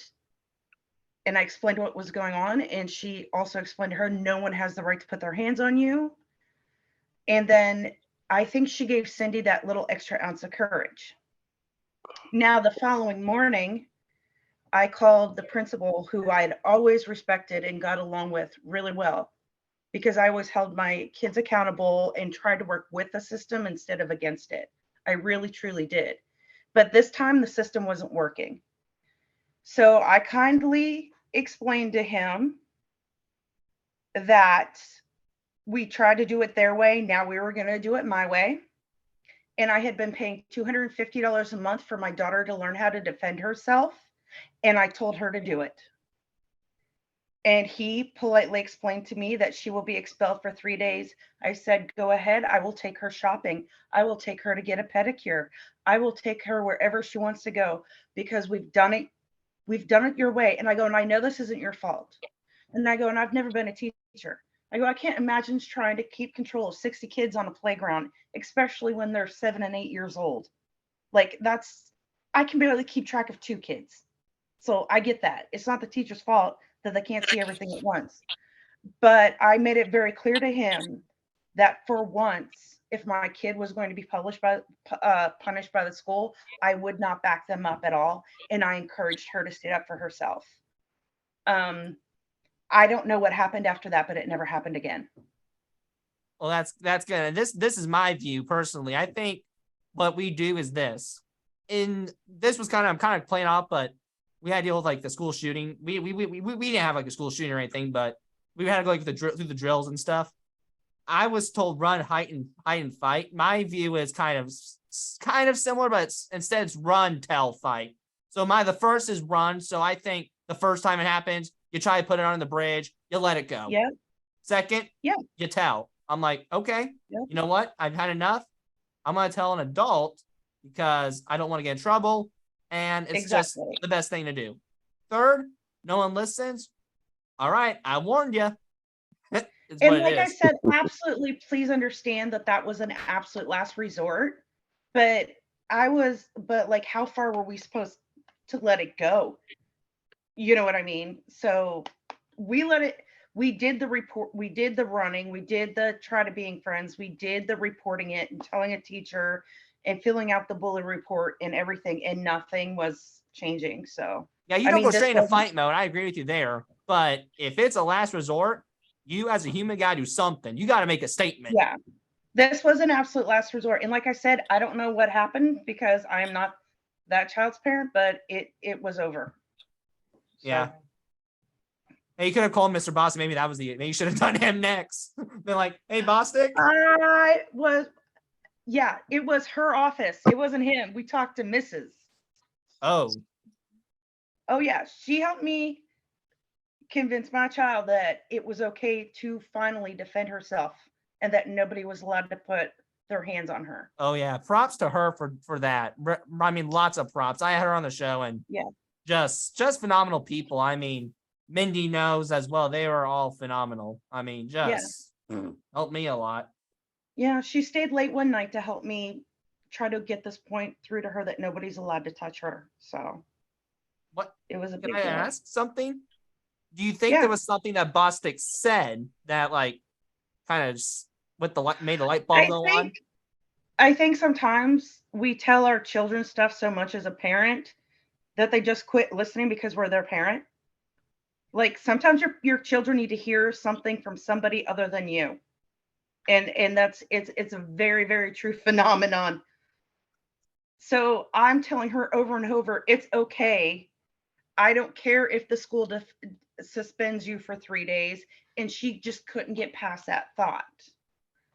So hearing it from someone that I knew she respected other than me, that made all the difference in the world. Right. Now, I actually got a question for Mindy. So in your bio, you stated you had to go through some educational fights for Xander. So I want to know these educational fights, to be honest with you, because I think these need to be heard. So when Xander was 10, he hit puberty and we started getting real high aggression. And we were having some trouble at school. We were seeing the aggression at school. We weren't seeing it at home. And we were getting reports from school that everything was fine and dandy, that it was just right. He was right where he needed to be. And then IEP came due in April. And all of a sudden we're hearing reports of, well, Xander's too aggressive to be in this classroom. We can't handle him anymore. You know, we can't keep him here. He's not safe. He's too big for us. And it was the first time that we heard it. And we were like, whoa, back it up. And got some clear explanation. And we went through some other fights with that teacher. That particular teacher was actually fired because she never even updated the IEP. She didn't do anything she was supposed to do. He came home magically with a black eye. They couldn't tell us where the black eye came from. They told us it happened on the bus. We looked at the bus footage. He sat in his seat the whole time on the bus. Like, it was bad. So the school system came back and said, we have this room. It's an ABA based room. And we would like to try Xander there. Well, we had been pretty compliant with the school system up until this point. We had let them put Xander in the first star-centered room, which was an ABA room. And he did great. So we were like, okay, after we saw some observation, we went and toured the room and met the teacher and everything. And I was like, okay, I got over my objection of the school and we put him in that room. Well, his aggression started coming home. So we started seeing more and more and more and more. And his teacher was phenomenal. His one-on-one aide was phenomenal. And they did the best they could. They were all pretty big men that were handling him. And it got to a point where every day for 6 months, I was getting phone calls that I had to come pick him up because he was aggressing on the school bus driver. He was aggressing on other peers. He was aggressing on the teachers. And the minute that I would get there, he would stop. And so that year, the IEP came due, and the special education director looked us in the face and said, your son doesn't belong in public school. He doesn't deserve to be in public school. We're going to pay to send him to Daymar. She didn't say he doesn't deserve. She said, we think it'd be better if he went to Daymar. Andy says I misheard. You didn't mishear. It's I hated this woman. you despise her. I still to this day do not like this woman. I didn't say I like her. And Daymar, for those that don't know, is a school that focuses on autism, but also has a high rate of juvenile delinquency in it. And they were like, this is where we're going to send him. And the reason they wanted to send him there is because Medicaid would pay for it. They wanted to be rid of him, and they wanted to not have to pay for him. We retained a lawyer at that point. And we went through what was called due process, and we sued the school system so that he could get a free and appropriate public education. And it took about 4 months, because what we asked for was for the school system to pay for him to be in an ABA center here in town. We did not think we were asking too much. We did not want the teachers hurt. We did not want the bus drivers hurt. We did not want other peers hurt. We wanted him in a safe environment that he could still thrive in. And for us, that was the ABA center. It was at Reach High. And they had agreed to take him. They wanted him. He had been there for a summer, and he had done really good there. And we had talked to Audra, and she was like, yes, bring him, we'll take him. And the school system was like, no, we're not paying for that. So we retained a lawyer. And about 4 months into it, we got word that the school system was willing to settle, because they found out who the lawyer was and that he had never lost a case. And so we settled, and we didn't settle that hard because they gave us everything we asked for plus more. And that's cool that you got him somewhere safe. I'm glad you didn't take him to Delmar. I'm happy with that. Yeah, I'm very happy with that. But my question, I guess, to you is, when you obviously got that label at I imagine it devastated you. I mean, it did. At 3.5, it was devastating. Yeah. That's my question. But I wish I would have told you right now. I wish you would have, and I know you didn't know about it a lot. I wish you would have taken him to Eastern. Eastern Green, I'm just telling you, would have done phenomenal with Xander. I'm just telling you that based on my experiences. And because we grew up with MCCSC, we had a regional difference of hearing. Right. And I understand. I'm just saying, I think our school would have done phenomenal with him. And I know Xander would have made like great friends. I know Mr. Moffitt, he probably would have loved Xander. Oh yeah. Oh yeah. Hands down. I'm sure he would have. Hands down. It would have been great. The great thing is that this agreement is still in place. Xander is still technically in school. The school system still pays for him to have 40 hours of ABA a week. They pay for it year round. And we just had his IEP meeting last week. Nothing is changing except for his goals. And his goals were all written by the ABA clinic behavior therapist. What do you mean? The state pays for it. Yeah, and so the the money doesn't even come out of the school system. We signed documentation that allows the state itself to pay for it instead of it coming out of the school system's budget. So the school system's argument that he was just a number and that he was too expensive went out the window. Yeah, So the they fact- no longer that fight just us. sounds that no offense, that's the fact that he was too expensive. That just sounds pathetic. I mean, It does. It is pathetic because no child should be labeled dangerous. I don't care how mean they are. I don't care how, like, if they can't help it or not, they should not be labeled dangerous. That's crossing the line, I think. It at the time it really felt like it. Looking back, Xander was dangerous.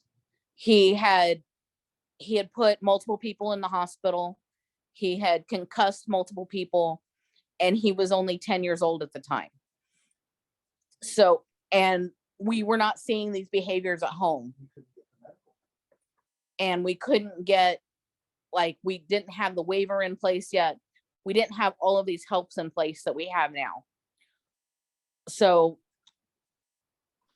like, for him to be labeled that way wasn't, like, it hurt, but we knew it was true. But that's why we fought so hard for him to be in a safe place, so that we knew that him being labeled that way wouldn't be a detriment. And now, you know, we laugh because every year they're like, well, when Xander comes back to public school, and we just giggle because we know there's no way he's ever going back to public school. This last week, they finally kind of accepted that fact. There was a brief mention of it, and then they corrected themselves and they're like, but we look forward to working with Rise for the next 3 years, because he is now at Rise Autism Therapy Center. That's awesome. And they're a good clinic. I know that because they sponsor me, so I'm honestly biased. But they're amazing. They are amazing. Right? Kirk and Connor are the reason that Xander can have a haircut, and the reason that Xander speaks as much as he does, because they were his RBTs when he was at Reach High. Okay, may I ask, how do they help Xander, like, get to the point where he's like, okay, I'm cool with the haircut? The repetition, like, they would give him his haircut every 4 weeks. Every 4 weeks he would come home with a haircut. One time it was 5 weeks because Connor almost shaved him bald. Oops. And then I got a text message from Connor saying, I may have cut Xander's hair a little too short. I'm going to cut mine to match. His thing slipped. Because that was nice. It was super sweet. The thing came off the clippers. Yeah, the edger came off the clippers, and so it cut it too short in the one spot, and he had to make it match. Hey, at least if you give him a mohawk, he'd be like, it would have freaked him out. It would have been hilarious, but it would have freaked him out. Yeah, probably. Now, I want to get my good old friend Sherry back here. So, Sherry, we haven't talked about your other daughter, Michelle, who's had open heart surgery. Can you tell us about that experience a little bit? Michelle was also adopted when she was 2 years old, and we knew that she needed open heart surgery, so we were going to do that as soon as we got her to the States. But in August of the year before we adopted her, I started having this need to just feel like I had to pray for her. Well, when we got over there in April, the next spring, to adopt her, she'd already had her open heart surgery. But the thing about it is they did it under her right arm, and the doctors over here have said they did a phenomenal job. They don't know why they did it, where they did it, but she's been totally released as far as she doesn't have to go on antibiotics before dental appointments or anything. She's been totally released. She was, she played basketball and was all county and all of that stuff. So, and now she's a United States Marine, and she's a corporal in the Marines. So it hasn't bothered her in the least. Good for her. And the fact that she went from having open heart surgery at Riley Hospital to being a Marine Corps, that's an accomplishment. Yep. Actually, her surgery was over in China. It was going to be here, but they had it performed. They had gotten a grant from Love Without Boundaries, and those doctors had done her surgery. So it was done while she was at the orphanage. And when we brought her here, we had her checked by multiple pediatric cardiologists, and they were all just amazed at how well it had gone.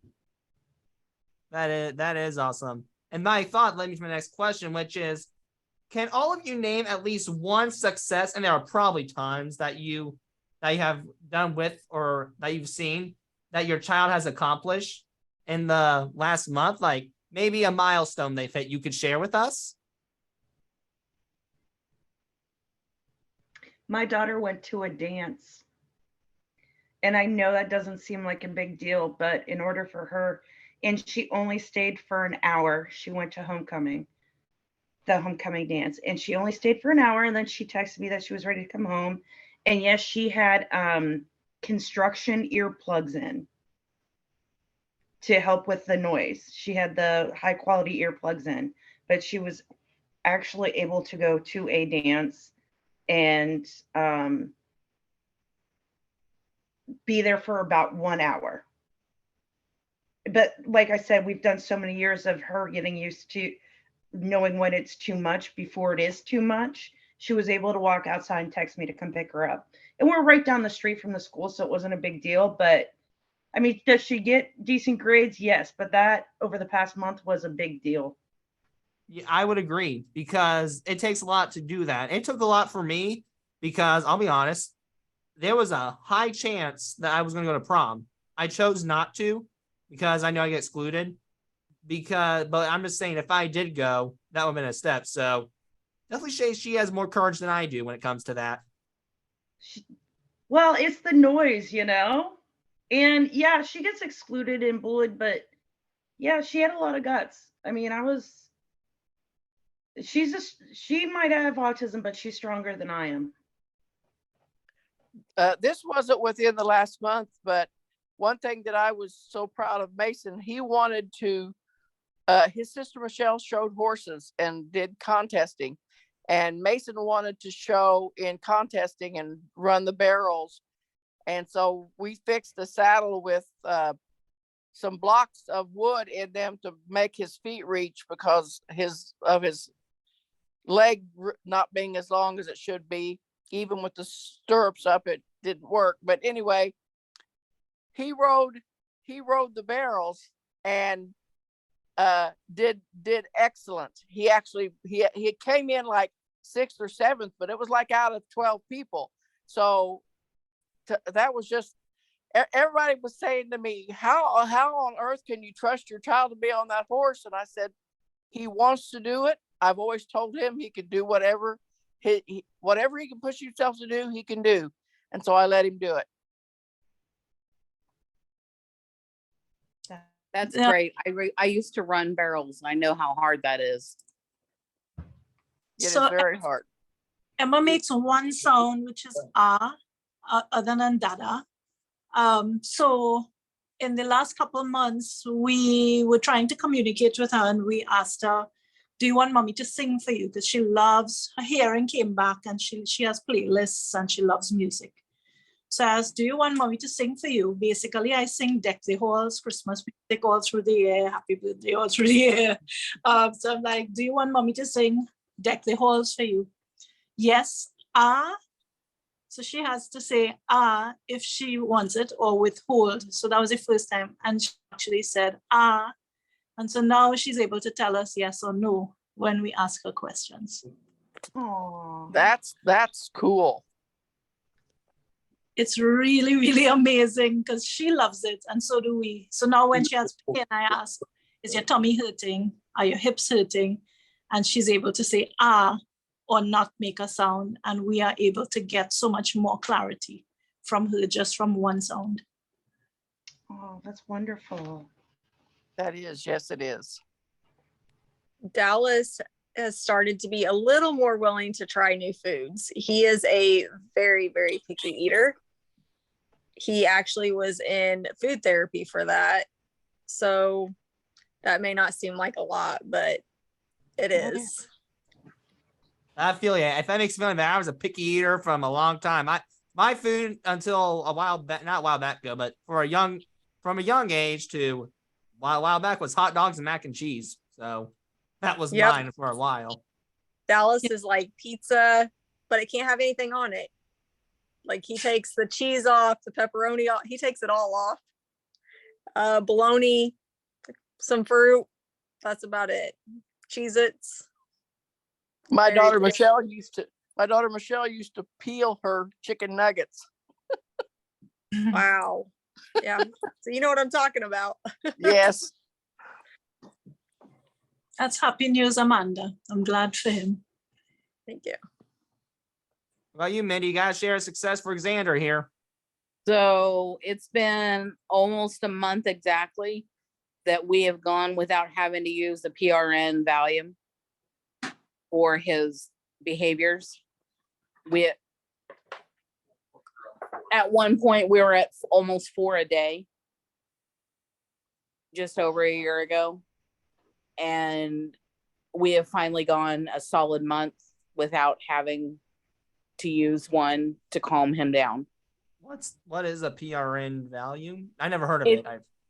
It's a pill. It's a Valium. Oh, It is okay. a- Okay. Yeah, it's a med to help him calm down. Oh, okay. Well, he's doing a lot better than I am right now. My anxiety hasn't been the best right now. I'll be 100% honest. So he's doing better than I am with that right now. So kudos to him and all of the children for their accomplishments. Sincerely. Well, folks, I think we're going to take a break and we'll be right back.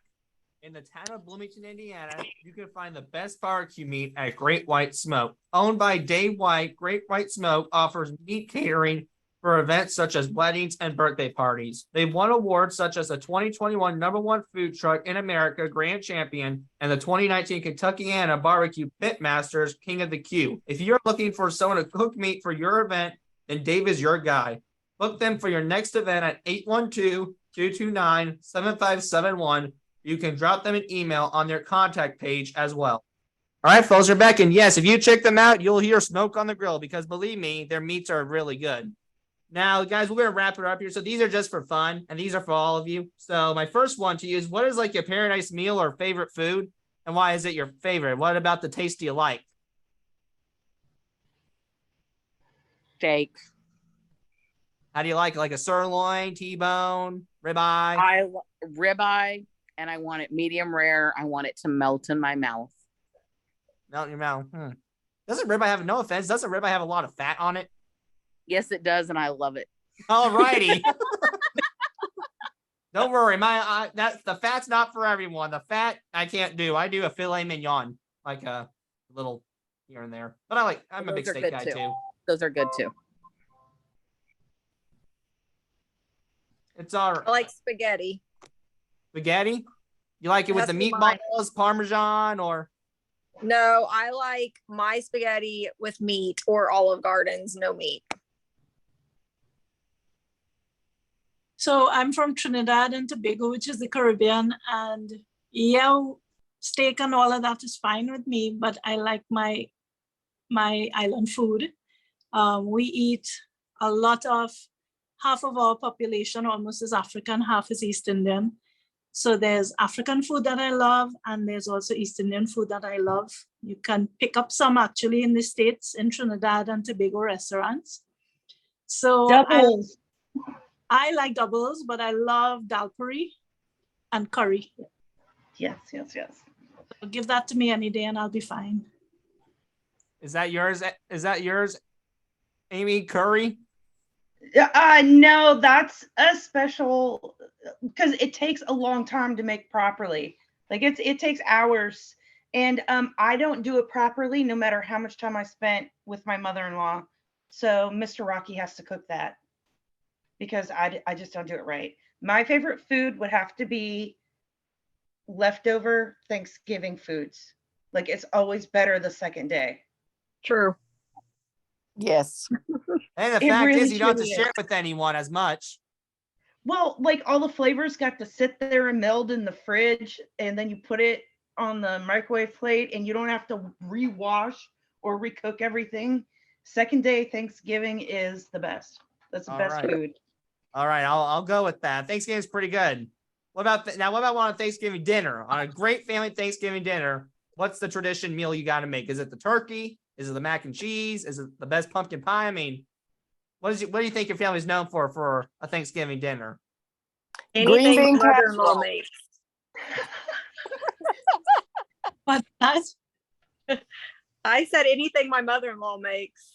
that And sounds I like said green bean casserole.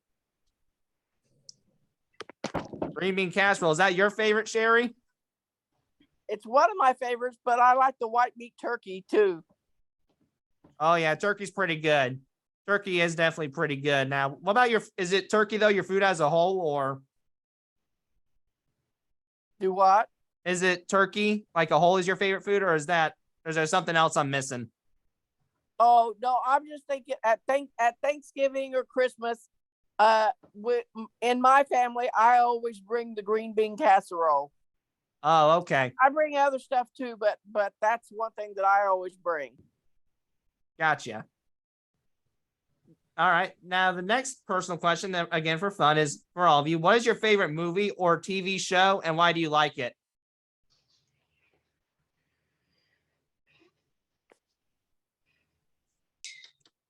my favorite has always been Braveheart. It's pretty gory, but for some reason I love it. That's a good one. I don't know that I have a favorite, I guess. You can pick one.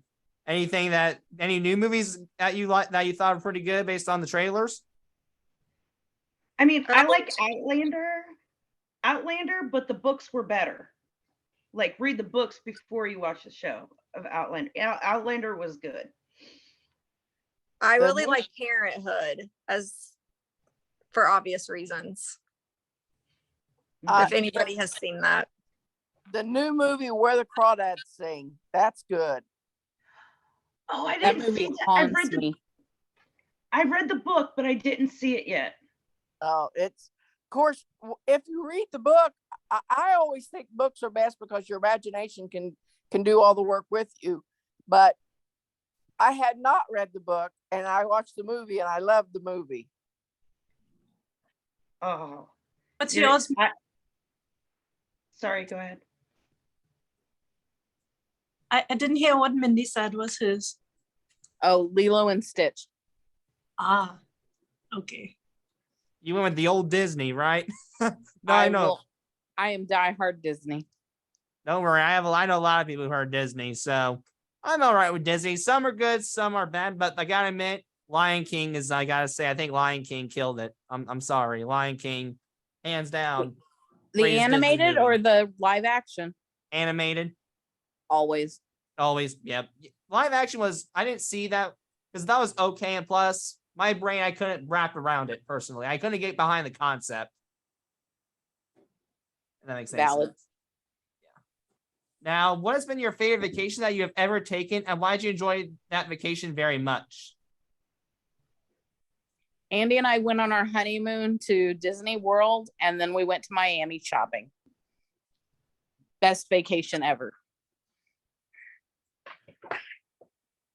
My son Mason and I just recently took a cruise and went to the Bahamas. I'm a huge Tennessee fan. I went to Tennessee several times. Where at in Tennessee? Because I'm just telling you, we recently got back from Nashville. Nashville and Gatlinburg. Oh yeah, Nashville was a killer. I went to the Opry and I got to meet Chapel Hart. I'm not, sorry to brag, buddy. I've been to what is that big Nashville concert they have every year. It just slipped my mind, but I've been there. Best one for me is going to the beach. We take Emma and Brian, my older son, to the beach once a year, rent a place and stay for a week. And we were using that to desensitize her to the sound of the waves and so on. So one year she actually squealed and started to move her legs in the water. So that's absolutely amazing to me because the sea brings us together, and it also really lights up. You're the only one left, also- buddy. I also have to say Disney, we took them when they were 6 and 8, and Disney has great accommodations for all different children. So we were really able to avoid too much sensory input just by doing just a little bit of research, you know what I mean? So I have to go with that. All right. This is the final one. So, and it's kind of a broad one. So are there any good memories that you want to tell our viewers about? If you do, why do you remember that memory the most? Now, before everyone answers, I like to end this with like a good memory that made you feel good inside, like melted your heart, and this made you like a feel good. You thought about all the world's distractions, and a funny memory that made you fall on the floor laughing. And it could be with yourself, with your children, with your husband, with an autism moment. Your call. You guys want to answer it? Okay, here's my funny one. When my son was 1.5, he would climb up our gate at 6 in the morning when the garbage truck drove through the neighborhood, and he would yell at them to say good morning, but he couldn't say words properly. So dump truck came out sounding like dumb.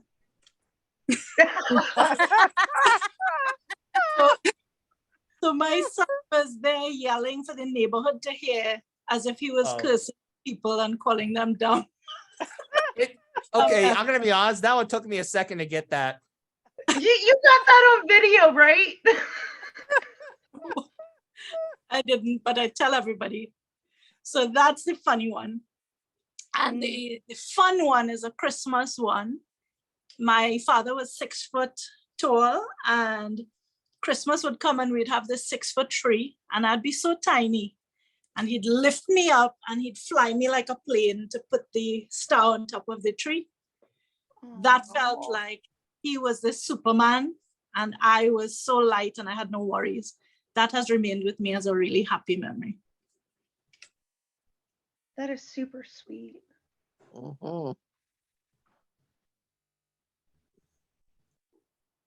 So my funny memory is once again at Disney World. We took our 3 oldest, our youngest wasn't born yet, and Xander was still little enough to be on a kid leash, and we had just tucked his leash in, and we turned around and there was Winnie the Pooh, who was his favorite Disney character, and I'm sorry, it was Tigger, and he ran and jumped on Tigger, and like Tigger about fell over because he jumped on him so hard. It was the funniest thing and probably one of our happiest moments at the same time, because he made that connection and he wasn't afraid. And if you think about it, it wasn't an old man going, "Oh my God, oh!" Yeah. Tigger stayed in character and just went, woohoo! He must have been a really good Tigger. He was a good Tigger. Tigger's what? Yeah, Tigger's handler was not handling it very well. Yeah, he's like, okay, buddy. And they were like, what do we do? They had no idea what to do. It was phenomenal. Well, Albert's like, you know what? He's having a blast. This is Disneyland. I'm at it. We got 3 left though. Who's next? Well, my kind of funny and sentimental memory at the same time, my oldest son, Chris, when he was maybe 2.5, where we lived, you walked across a little bridge and there was a little small patch of woods there. And he was playing out in the yard at the swing set, and I was watching him. And then I saw him going across the bridge over there, but I could see where he was going. But once he got behind the little bit of brush, I couldn't see him. So I called to him and I said, "Chris, are you lost?" And he said, "No, I just can't find where you're at." So I was the lost one standing in the house. You're probably like, oh, where the heck are you? So we're playing hide and seek now. Okay. Yeah, it was comical because he wasn't lost. He just couldn't figure out where I was, and I was in the house. And standing you on the sure porch, started playing actually. Marco Polo. Marco Polo. Yep.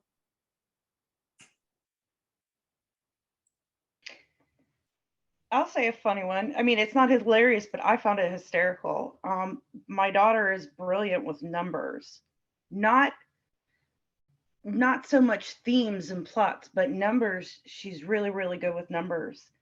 And when she saved up her first $100, we told her we'd take her to the bank to open her first savings account. And she was like maybe 8 or 9. And we explained all kinds of stuff to her before we went, and she actually understood it because it's like she's like a little calculator. She goes and she sits in the chair and we stand behind her because she's being all grown. She's opening her first savings account. And the lady sits down behind the desk and starts talking to her like she's a little child. And without missing a beat, my daughter goes, "What is the annual percentage rate?" Like dead serious. And the lady just looked up at me and I go, "Well, answer her." Like I didn't know what else to say. Well, are you sure you're? No, I'm a calculator. Answer the question. Yes. Like if you ask her if it's a type of question where they're like, "What was the author thinking?" She can't. That's conceptual. She can't do that. But if it's numbers, she's on that. Has she memorized pi? Like, has she memorized the pi? Now that would have been phenomenal right there. Like 3.14 more. No, right now we're learning all different computer codes, which is scary. I keep telling her, just make sure you use your powers for good and not evil, and we'll be fine. The next thing you know, in your basement. Hey, what I are you doing, know. sweetie? I Nothing. know. I know. You're a darn man to teach me though some math. I can't do math. I'm the total opposite. Like with English, I could probably help her out, but he's gonna be doing my math. Yeah. Yeah. As long as it's something that's black and white and has an automatic pattern to it, she's fine. Conceptual things, that's where she struggles. Well, it's definitely a good lesson because it's like someone said once, when you meet one person on the spectrum, you meet one person on the spectrum. It's not everyone. Mm-hmm. I don't really have a funny story that I can think of. It could be with Dallas. I bet Dallas, I bet he cracks you up sometimes. He does. But I think just being on the spot, I can't think of one. Do you have a sweet memory that you can share? I would say probably the sweetest memory I have of everything is probably because I was told I couldn't have kids, was probably giving birth to my daughter. In all honesty, because like I said, I was told I couldn't have kids. So just having my daughter is probably the best memory I have. Right. I can help you with a funny memory. So Dallas was it was either with his dad or with his therapist. I can't remember which one, but he was attending the special needs night. And he spun the wheel and he won a duck. I don't know if he's kept that duck yet, but I don't know what was on his mind. But when the moment he's probably going to say about this now, but he won the duck. And I think on his mind was a bath. He was thinking of a bath straight up. And I asked him, and I was like, "Hey buddy, how you doing?" and all that. He came and he responded with, and I'm not kidding. And I quote, "This would be a great toy for for my bath." I thought, yes, it would be. And I thought, well, that's Dallas for you. Yep. He scripts a lot. So yeah, there you go. And it didn't bother me, but I just thought, well, we know Dallas is going to have a great bath tonight. Well, guys, thank you guys so much. Is there any closing remarks or anything you'd like to promote before we head out of here? I just want to tell you, thank you, Sam, for inviting me and for all that you do to recognize autism and other special needs. You're welcome, and it's the least I can do.